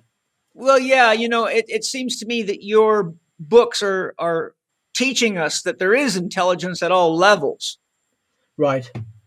And I believe there is. I just think that because we have an ego and we're highly programmable, that the ego becomes a form of artificial intelligence that departs from the very intelligence that gave birth to it, which is the soul. Yeah, I see what you mean. Well, you're talking of removing the ego blocks, and it's very important, to my mind, Paul, never to knock the ego, but always I knock it don't, yeah. when it's trying to become the master. Because to live on this earth, we need the ego. The ego is like the horse, or that pulls the chariot, but the horse needs the chariot. The chariot needs a charioteer. So the ego, when it's used as a servant of the higher self, that's great. But putting the pieces together, this is exactly what the perennial philosophy does. And the Sanskrit word is sutratma, and sutratma means the sacred thread that binds. Right. So another way of looking at it, which is very useful, is like an algebraic formula. Now, the simplest formula I learned, we all learned at school, is distance traveled equals speed times time. Now, whether you're on the moon or Mars or on Earth, if you travel at 10 miles an hour for 1 hour, you travel 10 miles wherever you are. So, an algebraic formula is a statement of universals. So, the perennial philosophy is like that algebraic formula that states the universals, and the details are infinite, of course. But once you've got some idea of the formula, you can see how the series emanates from the formula. Right. One of the things I was going to discuss with you is, and I want to preface this, Hmm. one of the things that's been really sad for me, and I've had this happen in several of my workshops and classes, and it's gotten worse and worse. I will be talking about how the nature of God is love and how the best way to experience God is to bring your awareness to love and to your heart. And so many times, especially young people say, I don't know how to feel love. I don't really know what love is. I don't think Oh I've gosh. ever experienced love. And it's Oh, just, it's an amazing thing. I mean, I'm talking about 20, 25-year-old, even 30-year-old people who have reached this point because they've become so numb with all the chaos in the world and so much lack of knowing and lack of elders to guide them and ground them. And Paul, overstimulation from social media, Right. excessive bombardment of the senses. Yes. You Which can't Steiner allow, called supersaturation. yeah. If there's no space in your life, in your heart, where can love flow? We can't flow in Yeah. it. It's like a traffic jam. Have those people you mentioned come from, if I may ask, broken homes or? Oh, almost always. Yes. Broken Yeah, homes, yeah, a lot of academic pressure, a lot yes, of being railroaded into doing what their parents wanted them to do because they were yes, told that what they wanted to do would never make them any money. yes. Also, very frequently brought up in very dogmatic religions such as Jehovah's Witness, Oh Catholicism gosh, of yeah, various yeah. That forms. that says it all. Lots of Yes. laws and whippings and Oh my rules gosh. and hell Mm, and damnation if you do this or do that. mm. It's sad, but I've noticed it's getting worse and worse and worse. And look at the rate of suicide rising up in young people. It's Definitely. crazy. And that is a very good indication. And I've always noticed in England the suicides increase dramatically on the railways when the seasons change, when the light goes from dark to Sun. light or the other way. So, so if you see, if science provided all the answers, and you hear scientists from the Royal Society, believe you me, I've heard them saying it, say, well, science has all the answers. Well, if we were just physical beings, then physical science would provide all the answers. Yeah? Right. We're Yes. using the same material for the job. But because we are not just physical beings, to use mere physical means for what is transcendent is not going to work. So here you have proof that science does not provide all the answers. So then people say psychology. Well, yeah, but psychology, a lot of it is highly materialistic. Highly materialistic. Especially behavioral psychology. Oh, gosh, yeah. And again, I said, it makes me really sad that what the great scientists have realized is not filtered through. What the great psychologists have realized is not filtered through. And I can think of no better example than William James. And he talked about the three functions of the brain, productive, permissive, and most important, filtering. But then the great psychologist or the great scientist always turns to the great poet. And William James, he quotes from Shelley, and Shelley's beautiful two lines that life, like a dome of many colored glass, stains the white radiance of eternity. Yes. Very powerful. But how beautifully the poet encapsulates the true wisdom in beautiful language. But life is like the white light. The dome of many colored glass is the complexes and our brain structures and the inhibitions and obstructions we put. So we break up that white light into a whole stream of colors that range from dark to bright, from depression to joy to boredom to, all these Hmm. things we experience. But until psychology raises its game and doesn't try to be scientific, we'll still be stuck with the same problem. And then it'll be drugs or a bit of this or a bit of that, or blame your parents or blame your genes. Yes. So the I guess what I'm hoping to get some input from you on is, if the universe is guided by love, what suggestions, and also of course love is God, what suggestions do you have for people that may have a disdain for religion, that might be legitimate because of the experiences they've had, or But they can do other things. yeah, they might think of spirituality as too airy-fairy, and maybe they know that materialism is not right because they love their dog and they know it's not a machine. What suggestions do you have for people in their own sanctum of their inner self or in their life in general to find this sense of love as the Or guiding connection. principle Yeah. or intelligence? You mentioned their dog. The first thing that came to my mind is get yourself a pet. Yeah, Yeah, but okay, if you don't, again, you always have to approach it from your temperament, from where you are. So I would say try and expose yourself to devotional literature without calling it devotional literature. Try and read. Don't do that all day with your iPhone. Read some of the great classics. And most importantly, just go out into nature. And nature is a great healer. So, coming back to what I said, filling your mind with trash, try and expose yourself to the best quality mental food through your eyes and through your ears. The company you keep, of course, is vital.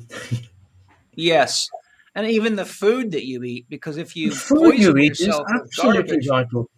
I only eat organic vegetarian and fish occasionally. Food is vital because there is a vibration and a life force. I'm very yes. glad you mentioned food. I'm very glad you mentioned food. It's vital.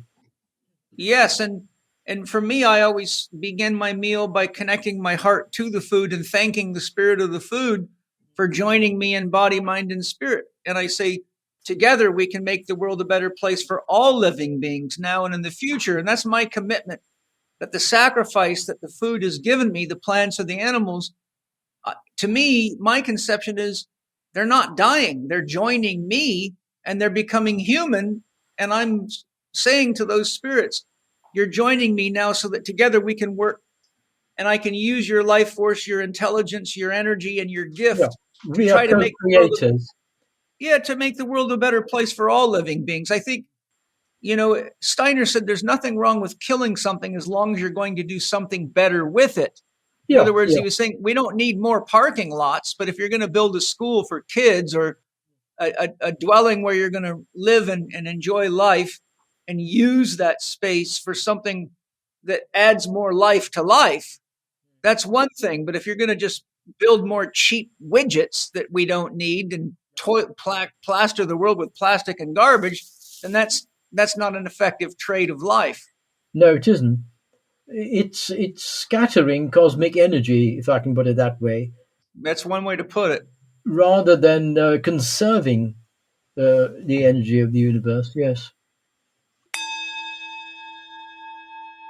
Hi, everybody. I'm super excited to tell you about Organifi Gold Chocolate, something that is very tasty and that my kids love. Organifi Gold Chocolate is a superfood hot chocolate healthy enough to drink every day. In fact, multiple times a day if you want. In fact, unlike most chocolate drinks that stimulate you and may disrupt your sleep if consumed after about 4 in the afternoon, my kids drink it right before bed, and unlike chocolate in general, it actually helps them sleep. Organifi Gold Chocolate doesn't include blood sugar spiking ingredients like other hot chocolate alternatives, leaving you feeling good about indulging in this healthy chocolate beverage. It was formulated to deliver the same amazing benefits as Organifi Gold. Some of the key benefits of Organifi Chocolate Gold, or Gold Chocolate, is that it has 10 superfoods for rest and relaxation, 100% USD organic certified, tastes delicious in warm water and amazing with milk or milk alternatives, promotes and supports relaxation so you can fall asleep with ease, supports a better night's rest so you wake up refreshed, and promotes a healthier response to stress and gives calming support. As you know, what most people reach for when they want something super tasty and enjoyable is generally not healthy, but that's not the case with Organifi Gold Chocolate, which is USDA certified organic, certified gluten-free, and certified glyphosate residue-free, which is very important, dairy-free, which is great for guys like me, soya-free, which is very important, vegan, non-GMO, and clinically proven ingredients, 100% organic whole food, which means it's great for everyone. Save 20% on your purchase of Organifi Gold Chocolate by using the code capital C, capital H, capital E, capital K 20. That's check 20 on checkout. Go to Organifi.com, ORGANIFI.com/check 20. And again, for your 20% Living 4D discount, use the code check 20 in all caps. Enjoy Organifi Gold Chocolate. Our next heading to talk about, we've been talking about it, but our next section is on religion. I've got a couple of questions looped together here. So the first is, what do you feel the actual function as religion is? And I share this in preface to asking you this question: why is the concept of God important, so persistent in man? And how much of an influence does our beliefs about God influence how we relate to ourselves, others, and ultimately the world? So what is the function of religion? And why is the concept of God so important and so persistent in man? Yeah. Well, firstly, let's unpack the word religion.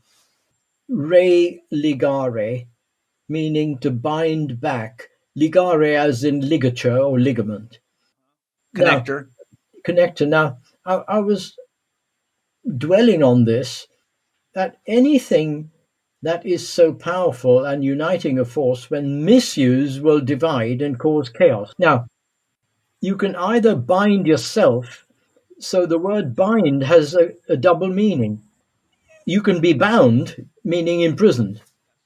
So when religion with a small r, it just binds you to your ego, and then you get the fights and the wars and all the rest of it.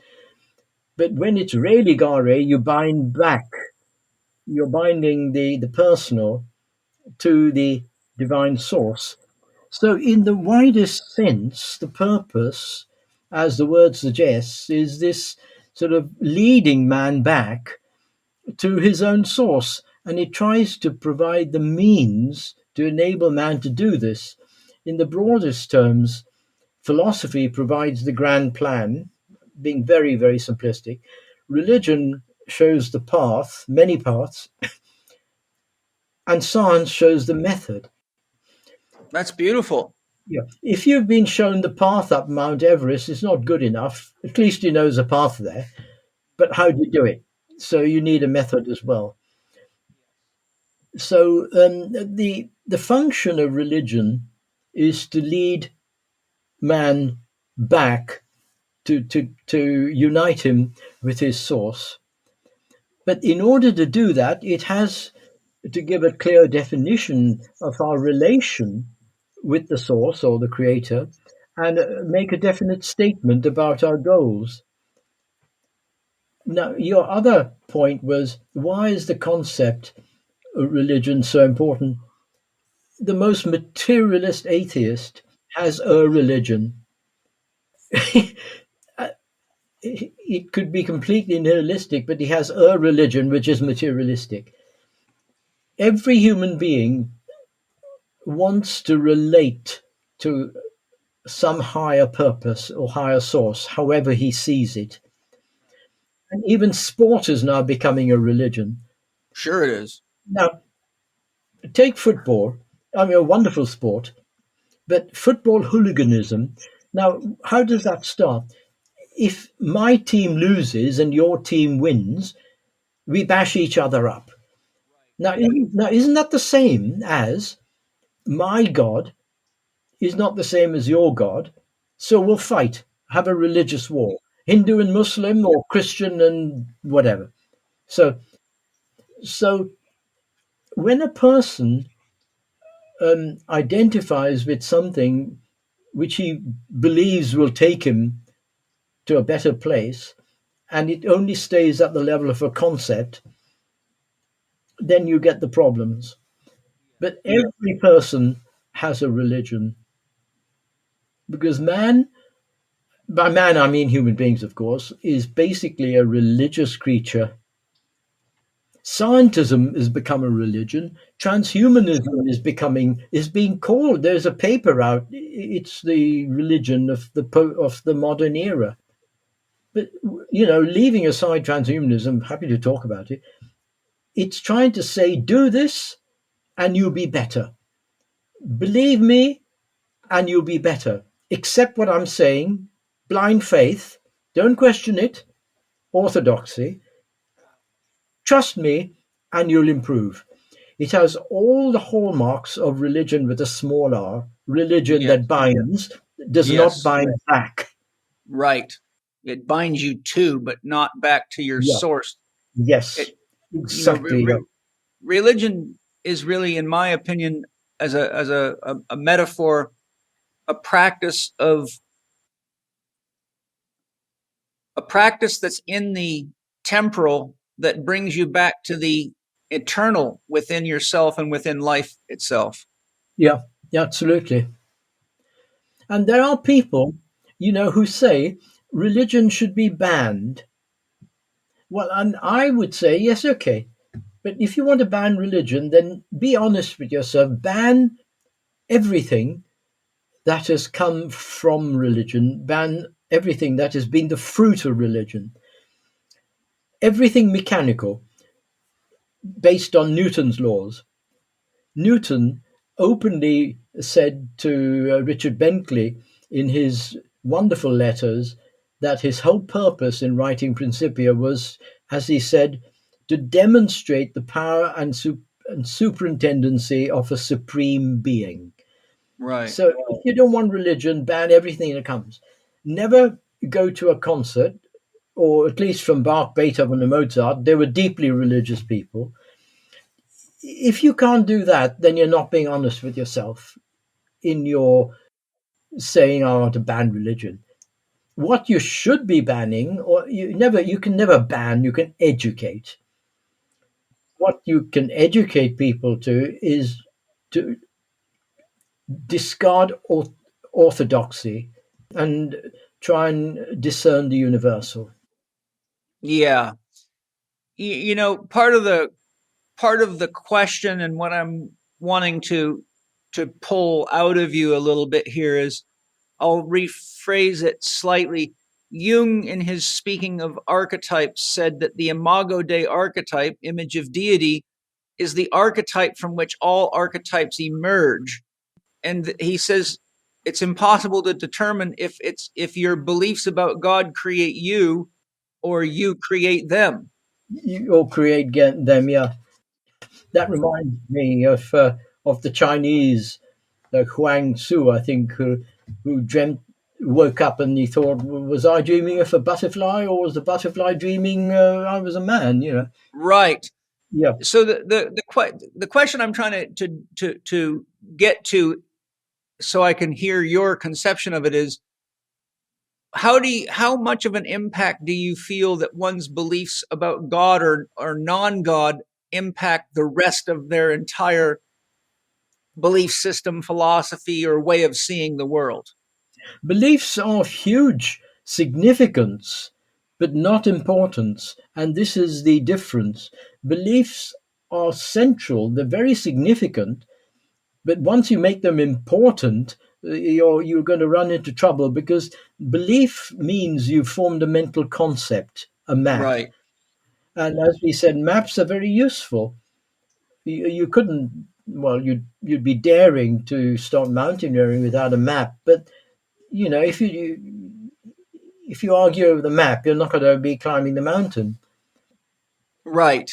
And that's part of what's the problem today, is because you talked about sports becoming a religion, but sports are becoming a spectator sport. We have all these reality TV shows, and I keep telling people, look, you got to shut that off. Life is not a spectator sport; it's a participation sport. Yeah, that's right. And it's as though all this media is pulling us into this passive observation, yet people walk away from these passive observations thinking that they have objective facts in their mind and are making decisions from no place of actual experience, which I think is one of the most dangerous things in the world right now. Yes, virtual reality is one of the most dangerous things, and it's all connected with artificial intelligence as well. Yeah. But you're talking of Jung again. Any process goes through three principal stages. We can break it down, of course. Firstly, ideation, then the archetype or the paradigm, and then the construction. So whether you're building the Channel Tunnel or whether you're building a universe, it has to start with thought, with Right. ideation. But then you don't go from thought to digging the ground with spades. You have to have a plan. And then you have to flesh out the plan with activity. Yes. Very true. I'm just writing a note. When you drop these gems, I got to record them. Oh, thanks. That way I can meditate on them. How far do you feel religion has deviated from what it was intended to be? Tremendously, Paul. Tremendously. I feel it has got immersed in or sort of stuck in grooves rather than being the uniting force. It's become the dividing force, with obviously with great exceptions. But it always amuses me, Paul, that you've come across the Plymouth Brethren. I'm quoting from, I mean, the Just Western vaguely. religion. Yeah, I'll tell you. The Western religions are more prone to fighting and disagreement than the Eastern religions because the Eastern Absolutely. religions bring philosophy in. But anyway, the Plymouth Brethren, formed in the 19th century, the idea was to take the Bible literally, literal interpretations. But then what happened? They started arguing about what's literal and what's more literal. That's the argument started. But even more so than that, I'll tell you from personal experience where I live, there were a couple of houses belonging to the Plymouth Brethren, very polite people, very personable. I invited my neighbor when I moved in. Well, have a cup of tea. I'd like to meet you. No, we're not allowed to go to other people's homes. Really? Didn't Christ say, love thy neighbor like thyself? Yes. What about your literal interpretation? Even more so. I mean, you see how desperate this gets. They don't, they discourage going to a solicitor for any transaction because you've lost faith in the second coming. But what's wrong with the first coming? The second coming is only going to say the same thing in different language. Yeah. Good point. And then this is the thing that gets me. Oh, you would take the Bible literally, but we cherry pick what we take. Did not Jesus say, in my Father's house are many mansions? If that were not so, I would not say so. Did not Krishna say to Arjuna, by whatever path a man comes to me, I am there waiting for him? So Right. Jesus is openly advocating, well, many paths, many mansions. But that, oh no, they don't take that literally, do they? Right. No. So we love our neighbor like ourselves, but we don't have tea with him. Right. So you see the sickness, the sheer sickness, I can only call it a sickness, of lack of education in allegory, in symbolism, and the true purpose of religion, rather than a dogmatic, thou shalt do this or you're a sinner. And one of your questions wasn't it? What happens? What are the signs when one's religion becomes unhealthy? Or many Yes, that's. signs. I would love to hear the answer to that. Intolerant behavior, obviously leading to violence, sectarian values, neurotic and obsessional behavior, and also it degenerates into food fads, meaningless superstitions, excluding all people except your own type. Yeah, and that's exactly what's going on right now. Yeah. And that brings up a question too, and having studied Gnosticism and how the Gnostics shared their experiences with each other, they would gather around a campfire, and instead of having any dogma, I might say, well, I was doing this type of meditation, and all of a sudden I had this experience of being transported to a different dimension, and I interacted with higher spiritual beings. And somebody would say, well, let's practice. Let's try it. Yeah. And so it was really just an open sharing of what worked for each person to have a unique experience, and an invitation to say, would you like to try it? So the question is, how would the world change if we went from reading books and being told by imaginary father figures what we must believe and do, to really engaging more of a Gnostic approach to spiritual or religious development? Well, there would certainly be a lot more philanthropy, a lot more altruism, of course, but also there would be intelligent dialogue with science, Right. which and and with science and philosophy, of course. So there would be this intelligent dialogue with science, That's a good idea. besides philanthropy, of course. Now that we have scientism, scientific materialism, and transhumanism all becoming comparable to a dogmatic religion, what warnings might you want to share with people, and what signs and symptoms might you want to share with them to indicate what's actually happening for those that don't realize that they're, because these things are like fungal infections. You don't know you have it until it's so You've got it. heavy that you're already almost dead, and I'm worried that these things. Paul, I'm making a note of your golden nuggets. You've said some beautiful things. I like fungal infections. It is a fungal infection, a viral infection. You say, what are the warning signs? Well, an excessive reliance on technology, Yes. an excessive belief in the ego that I can do whatever I like, given the right technology. There would be, hypothetically, of course, far more self-centeredness.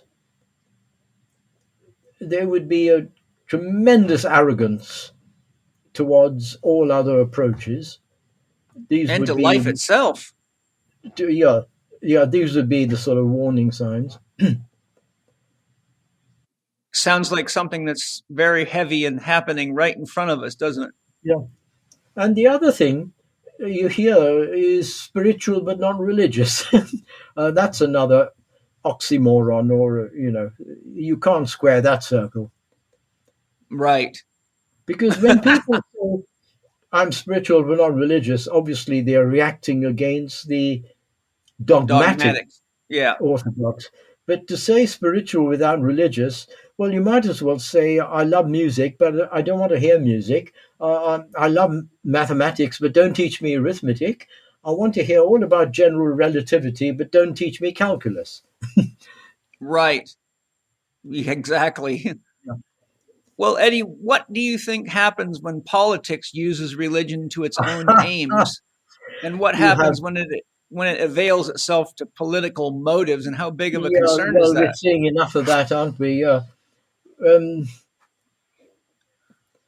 When politics gets hold of religion, it's using religion as a controlling means and a way of injecting fear that I, the politician, am telling you to do this because God will punish you if you don't. I'm being very simplistic here. Right. It's dreadful when politics gets hold of religion, and also the other way around. But it's incredible how politics gets in the way of just about anything. And I'm thinking this is slightly tangential. Beethoven's approach to God was universal. People still argue is a strong word, but discuss what was Beethoven's religion in his Missa Solemnis, when his titanic work, where he said, "From the heart may it reach other hearts." And he wrote to Beethoven that my purpose in writing the work was to evoke religious feelings, not only in the musicians, but in the public. So what was Beethoven's religion? The point was, it was a universal religion. And Right. Beethoven wrote in his notebooks from the Eastern scriptures. And I'll send you that. Beethoven transcribed passages from the Eastern scriptures. But why am I saying this now? The 200th anniversary of Beethoven's birth, there was a great celebration, and I attended a lecture where this professor from East Germany spent an hour trying to tell us that Beethoven's principles were really communist. Oh, yeah. Yeah, so politics can twist and turn just about anything it gets its dirty little hands on. Yes, sadly. Yeah. It's interesting, too, because having studied quantum physics quite a lot, I know for a fact that Schrodinger, Wolfgang Pauli, Niels Bohr, and Einstein all were studying Eastern religions. And Yes, not and only were they, Schrodinger most of all. yeah, not only were they studying them, but they were getting answers to questions that they could not Yes, solve, and then got open to the possibility, which helped them further science. absolutely. 1000% yes, Paul. Yes. Yeah. I think a lot of people need to know that, because a lot of these materialists don't realize that the greatest scientists that ever lived were, in essence, deeply interested in the religious and spiritual aspects of human existence and what mystics had found. And I think it was John Wheeler. No, it was either John Wheeler or Fred Hoyle. I can't remember, but might have been. I think it was John Wheeler. Mm-hmm. Said, "Any day now, I expect to find a rishi sitting at the end of one of my mathematical equations." I wish that would happen. Yeah. Well, here's the funny thing. It did happen, but people didn't get it. Yeah, it did happen, Paul, but people didn't notice him. Right. And I'm going to give you an example. I remember the day Stephen Hawking announced on television that he had mathematically calculated that the sum total of the universe was 0, therefore there is no need for God.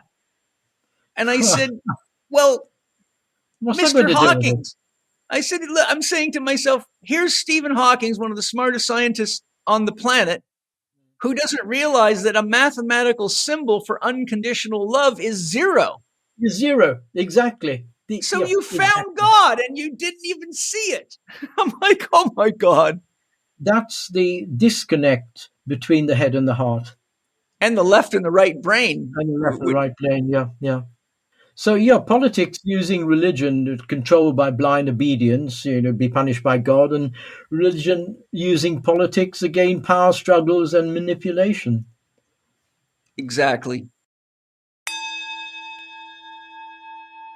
Hi, everybody. When I first tried Paleo Valley's essential electrolytes, I had a noticeable increase in energy and an improved sense of stability in my body. This really surprised me because I did not suspect that I needed electrolytes. My wife, Penny, has been drinking a glass in the evening, eliminating the cramps she had been getting at night in her calves, and has been getting a more restful, uninterrupted sleep. Paleo Valley's essential electrolytes come in 3 flavors: orange, lemon lime, and watermelon. Electrolytes improve electrical conductivity in our nervous system, improve our capacity to retain water, support us with essential minerals and trace minerals, supporting the regulation of our hormonal system, body systems, and helping with overall well-being. For athletes that train hard and get a good sweat, Paleo Valley's electrolytes can be the difference between a great workout and an average workout, the difference between crossing the finish line first or looking at butts and heels as you cross it. A combination of electrolytes and water was found to be most effective at preventing increased anxiety, fatigue, and headaches. Migraines and headaches in general can result from dehydration, low calcium and or magnesium, trace mineral deficiencies, and hormonal imbalances. So why resort to drugs and painkillers that ultimately do nothing to address the common causes of headache when you can drink Paleo Valley's essential electrolytes and support your body in many ways at the same time? And you can reduce or eliminate sugar cravings that often result from a lack of sodium while giving your body a wide variety of minerals and trace minerals to support it. Most electrolytes offered on the market use synthetic isolated nutrients that do not contain the full spectrum of compounds found in organic whole foods. Paleo Valley's essential electrolytes contains ancient unprocessed sea salt with dozens of minerals and over 60 trace minerals your body needs.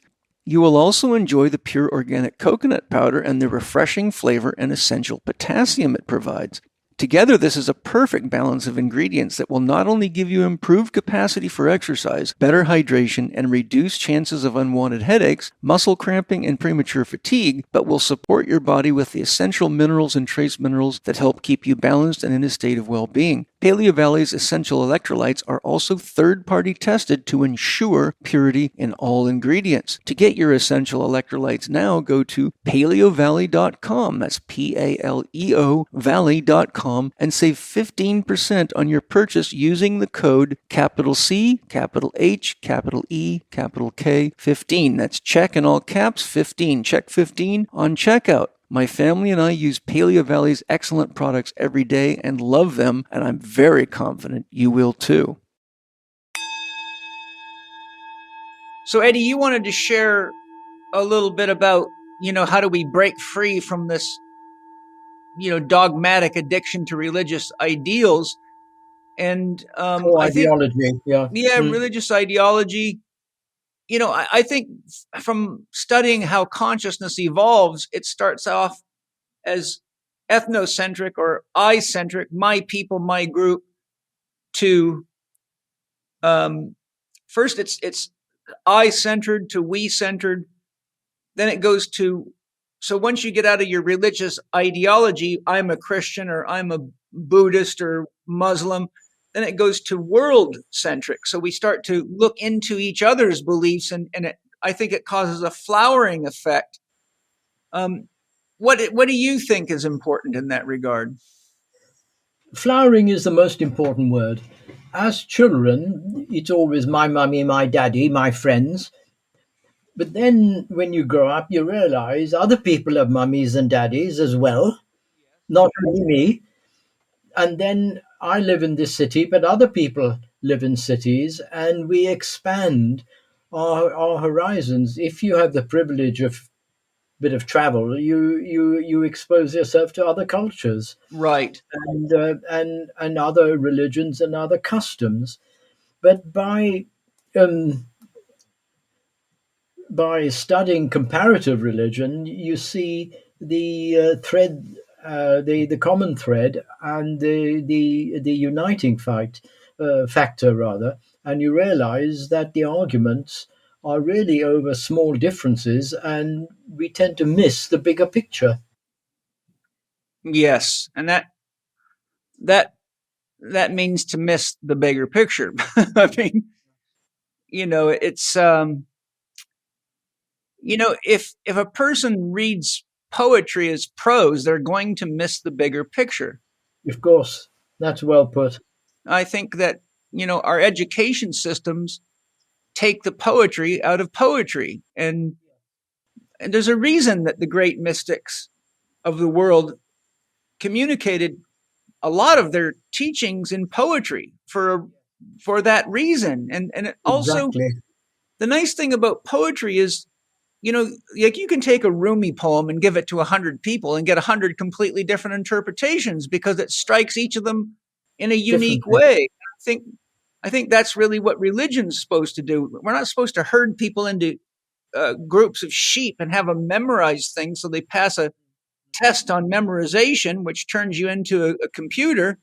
Yeah. We're supposed to have this poetic experience. And I think for me, when I speak to people like yourself and people that have, really worked to develop an intimate relationship with God, not just memorize ideas, is that I always love seeing how the poetry of it all rises in their soul. And like, I've learned a ton reading your books, even on topics that I thought I had a lot of knowledge on. I'm like, wow, that's an approach I never even thought of, right? So really, for me, it's like I'm getting to engage the poetry of Eddie himself through his writings, and also through talking with you, which is even more fun than reading books. But, you know, even though the concept of the prism divides the light, the material prism only divides it into 7 colors, but humanity is divided into, Yeah, 8 billion colors. And so it's almost like we start excluding pieces of the rainbow when we say, oh, your religion's wrong, or I don't believe in God, or any of that kind of stuff. And we're like now an isolated color that's lonely out there and don't realize what we've done to ourselves. It seems to me we need to, we got to take it down into our heart and start feeling it instead of analyzing it. Poetry brings things down into the heart. Yeah. Poetry evokes the devotional side. And, the great John Keats put it so beautifully, poets are the legislators of humanity because they will see what humanity needs to be doing and where humanity is going by virtue of their sensitivity and their connection with the source. So poetry, music, they all bypass the left brain critical critic mind. And objectivity and quantification is all very well and wonderful.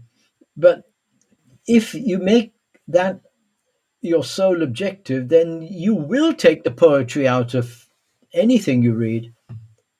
So, that lovely saying, the well-known saying, to see the world in a grain of sand and heaven in a wild flower. It's said often enough, but how many people really see a world in a grain of sand and a heaven in a wild flower? Not What that enough. is saying, yeah, in many ways, you can look at it many ways, but you can look at it as a hologram that, Yes. the whole universe is reflected in every particle, but not reflected so clearly in one particle as in another. You can look at it in another way, that grains of sand are part of the mineral kingdom that are evolving towards the next stage of evolution. But poetry and parables stimulates the intuition. Yes.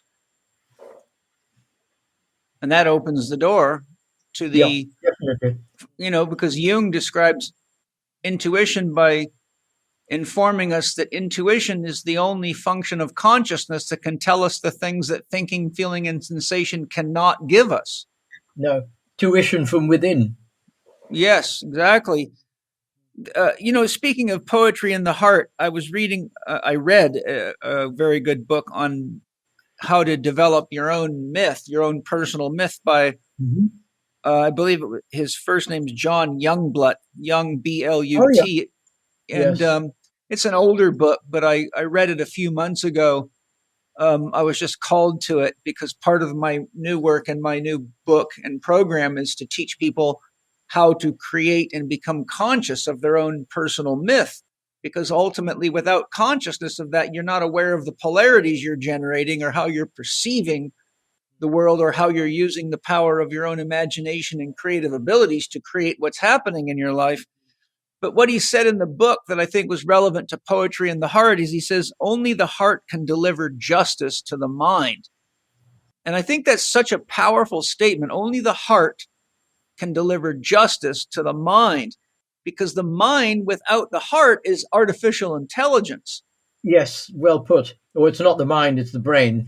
Well, yes, Yeah, yeah, I'm using yeah, it yeah. in the, I know that's just words. yeah, but yes, you're right. I mean, so, you know, but even though the brain is the brain, it still is the transformer of thoughts into beliefs where we, because without the brain, then we're immersed in the whole, which would be quite schizophrenic, right? You'd be in too many dimensions at once. So as Aldous Huxley called the brain the reducing valve. It is indeed. It is a reducing valve and a filter. Yeah, a filtration system. So it's a way. The invisible signals from the heart are made visible in the same way that your TV set will make the invisible signals from the broadcasting station visible so that you can see the tiger, even though the tiger's not in your TV. right. Yeah. Yeah. I think, though, what's so important that I want to bring out of this comment that only the heart can deliver justice to the mind is because if justice becomes too rational and too logical, I'll give you a good example. In tarot, you have the emperor and the empress. And in my studies of tarot, it talks about how the emperor is very rational, very logical. He's the king of the four elements, the external world, but his tendency is to make judgments based on rationality alone.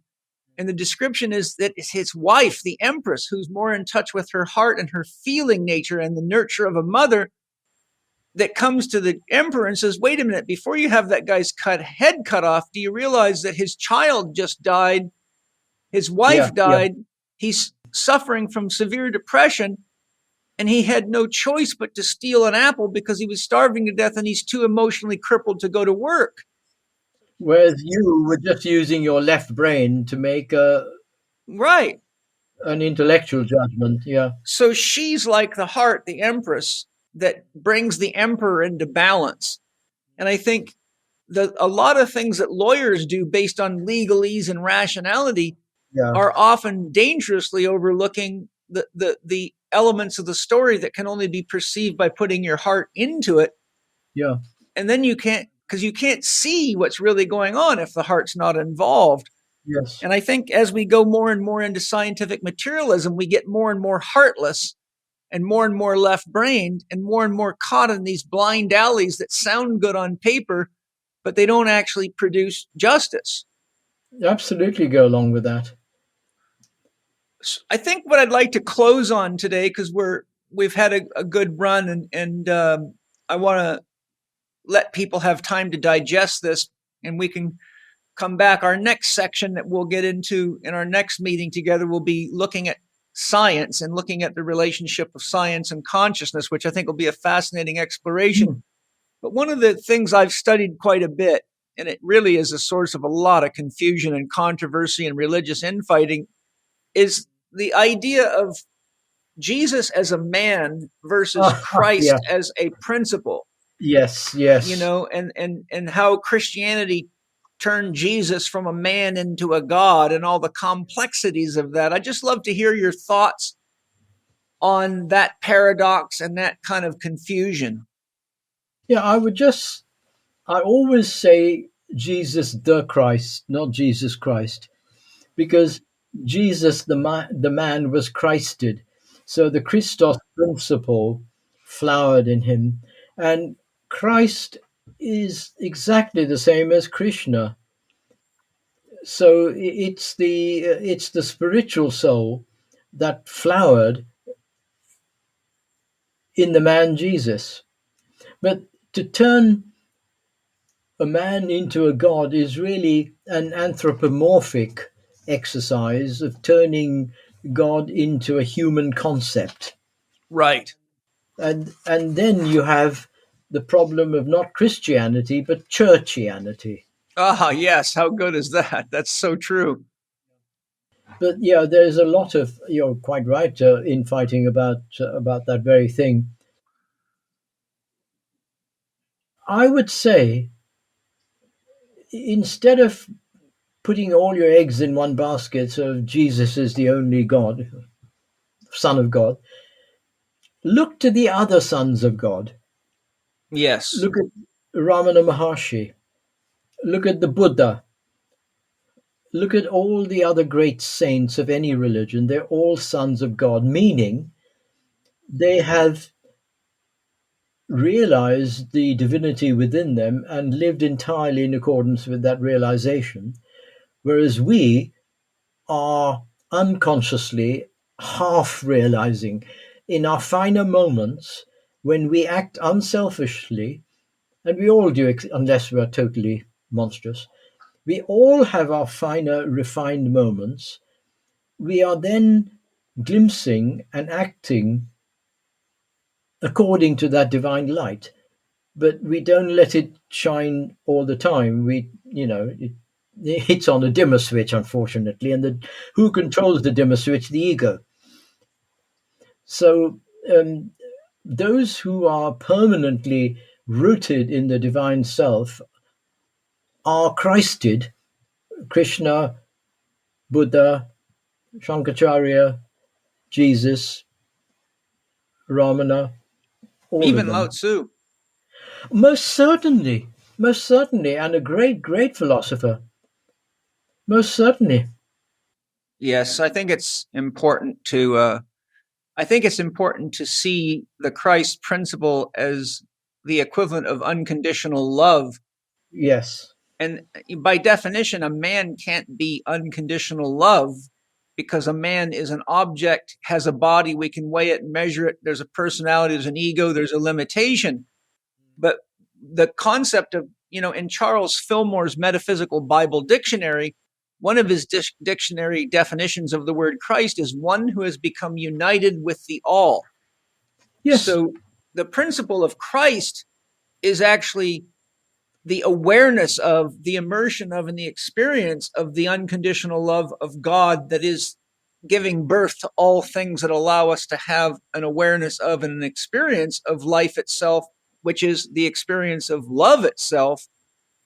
And, I went into deep meditation because I had a question that I couldn't find any answers to in books. And the question was, if God is unconditional love, then how did you get all these conditions? So I went into meditation and asked my soul, please connect me to God consciousness so I can ask a question. And soul said, you're connected. And I became Yeah. consciously connected. And I said, God, if you are unconditional love, then how did all these conditions get here? Why all the chaos, confusion, darkness, evil? And the answer that came back was, I created conditions so that I may love myself unconditionally. Yeah, and that's not playing with words. No, that's the fact. That's a very profound statement. Yeah. So paradox, to be comfortable with paradox is very important. Yes, Osho says if you can't handle a paradox, you'll never handle Yeah, God. paradox is vital. It is absolutely vital. Yes, yes. Well, is there anything you'd like to share, Eddie, before we close our first enjoyable session today? I've had a lovely journey with you, and I'm Thank very you. excited to get into the science and all the other things we have outlined. I just love to hear any closing thoughts that you might have. I would say, Paul, in order to realize your greatness, you first have to realize your littleness. Right. To rise to your greatness, which you will do, first be aware of how little you are. I understand that. Maybe you can share some more context for people, because that is one of those paradoxical statements that I think a lot Yeah. of people's heads will just go into a gridlock on. Certainly, I could tell you what it means to me, but I would like you to share it because it's your offering. Well, yes, in order to realize your greatness, you have to operate from your highest self, from the flowering of your being, from your highest center. But your little self is the bit that says, I'm the greatest. Look at me. Look how pretty I am. Look how clever I am. Look what I can tell you. So, as long as that gets in the way, the greatness in you is having to fight through a dense fog. Right. So, what I'm really saying is quieten the ego. Quieten the Yes. ego. Use the ego, but don't let him shout. You know, one of the things I teach my students, I think you might find interesting to help them understand why they need to not put so much stock in the ego. Yes, it's important, and I could go on a long laundry list of reasons it's important, but the thing that I'm driving at here is I say, if I could use a supercomputer and download every idea that you have in your mind that you think is your own or of yourself, like your beliefs about sex, your beliefs about money, your beliefs about people of other races, colors, creeds, your beliefs about mathematics. Basically, your ego is really like the locus of consciousness with which you organize and orient yourself to.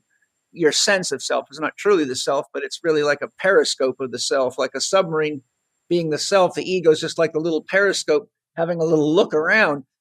But I say, if you could download that all into a supercomputer and then have the computer analyze how many of the ideas that are in the construct of your ego are actually of your own novel creation Very few.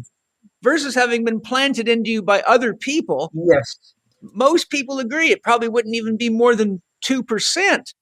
I say, so good. Next time you start thinking yourself to be this or that, don't forget that you're actually a construct that was largely built by other people's ideas until you come into a deeper relationship with that which is beyond ideas themselves. And when you do, you'll find out that the benefit of those ideas is that they created just enough problems for you to be in just enough pain to realize that you have problems in your life that that same construct cannot deal with.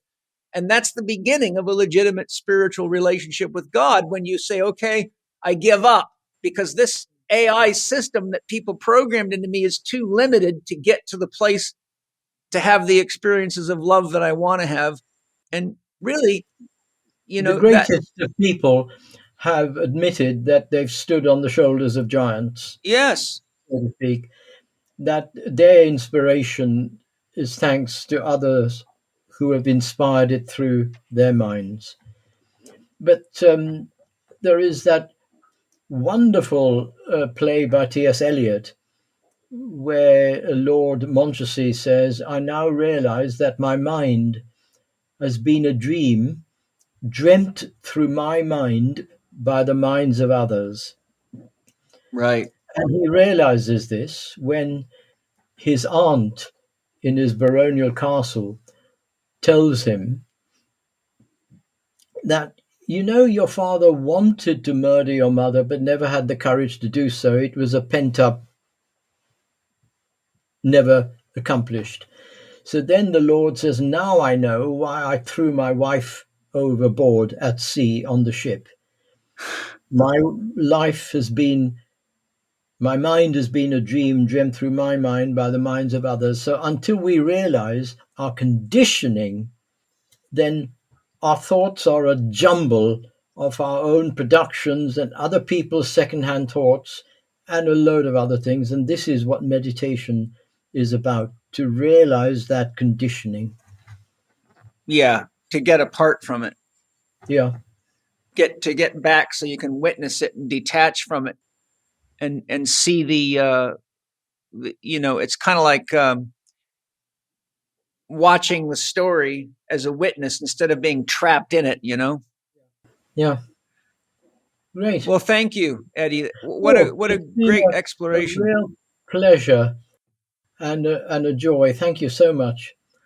Thank you. And if people want to find more information about your books, your lectures, anything you want to share to direct people, where would you like to send people for more? Um, oh gosh, now you're asking me to talk about myself. Well, we need to, if we want to learn from you, we got to find you. Right. Well, my website, of course, which I only created middle of last year. So that's one source. But honestly, Anne Kelly is a wonderful person, and she would provide any information. She's a wonderful person. What is your website? Edi Bilimoria, all one word, .com. Great. Thank you. What a fantastic journey, Eddie. I'm looking forward to the Thank next you. chance to continue. Thank you. I'll have Penny reach out and set it up. Thank you, all of you, for joining us. I hope you find these concepts, topics, and explorations as important and interesting as Eddie and I do, especially considering the things that are going on in the world today and all that we've discussed. Oh, gosh, yes. If you think this podcast is important, please share it with the people that you feel could be receptive to this level of education. And let's all do our best to make the world a better place each day. And thank you to my sponsors for all your love and support and your amazing products. Thank to all of you who purchase any products from the sponsors. It supports the podcast, and I'm deeply grateful. And I look forward to sharing more interesting love and information and amazing people with you next week. Talk to you soon. Thank you, Paul. You have a wonderful orchestra. Yeah, you too. I love merging our instruments together. So lots of love, Eddie. Thank you. Thank you. Thank you for listening to Living 4D with Paul Chek and today's guest, Dr. Edi Bilimoria. You can follow Eddie on Instagram at Edi Bilimoria, on Twitter at Edi_Bilimoria, or visit his website at edibilimoria.com. That's EDIBILIMORIA.com. You can also find Eddie's Unfolding Consciousness book studies on YouTube at bit.ly/3 GO2LW7. Eddie is offering Paul's listeners 20% discount off his 4-volume work, Unfolding Consciousness, which is one of Paul's favorite books at the moment. Go to bit.ly/Edi Bilimoria and use the code PaulChek23.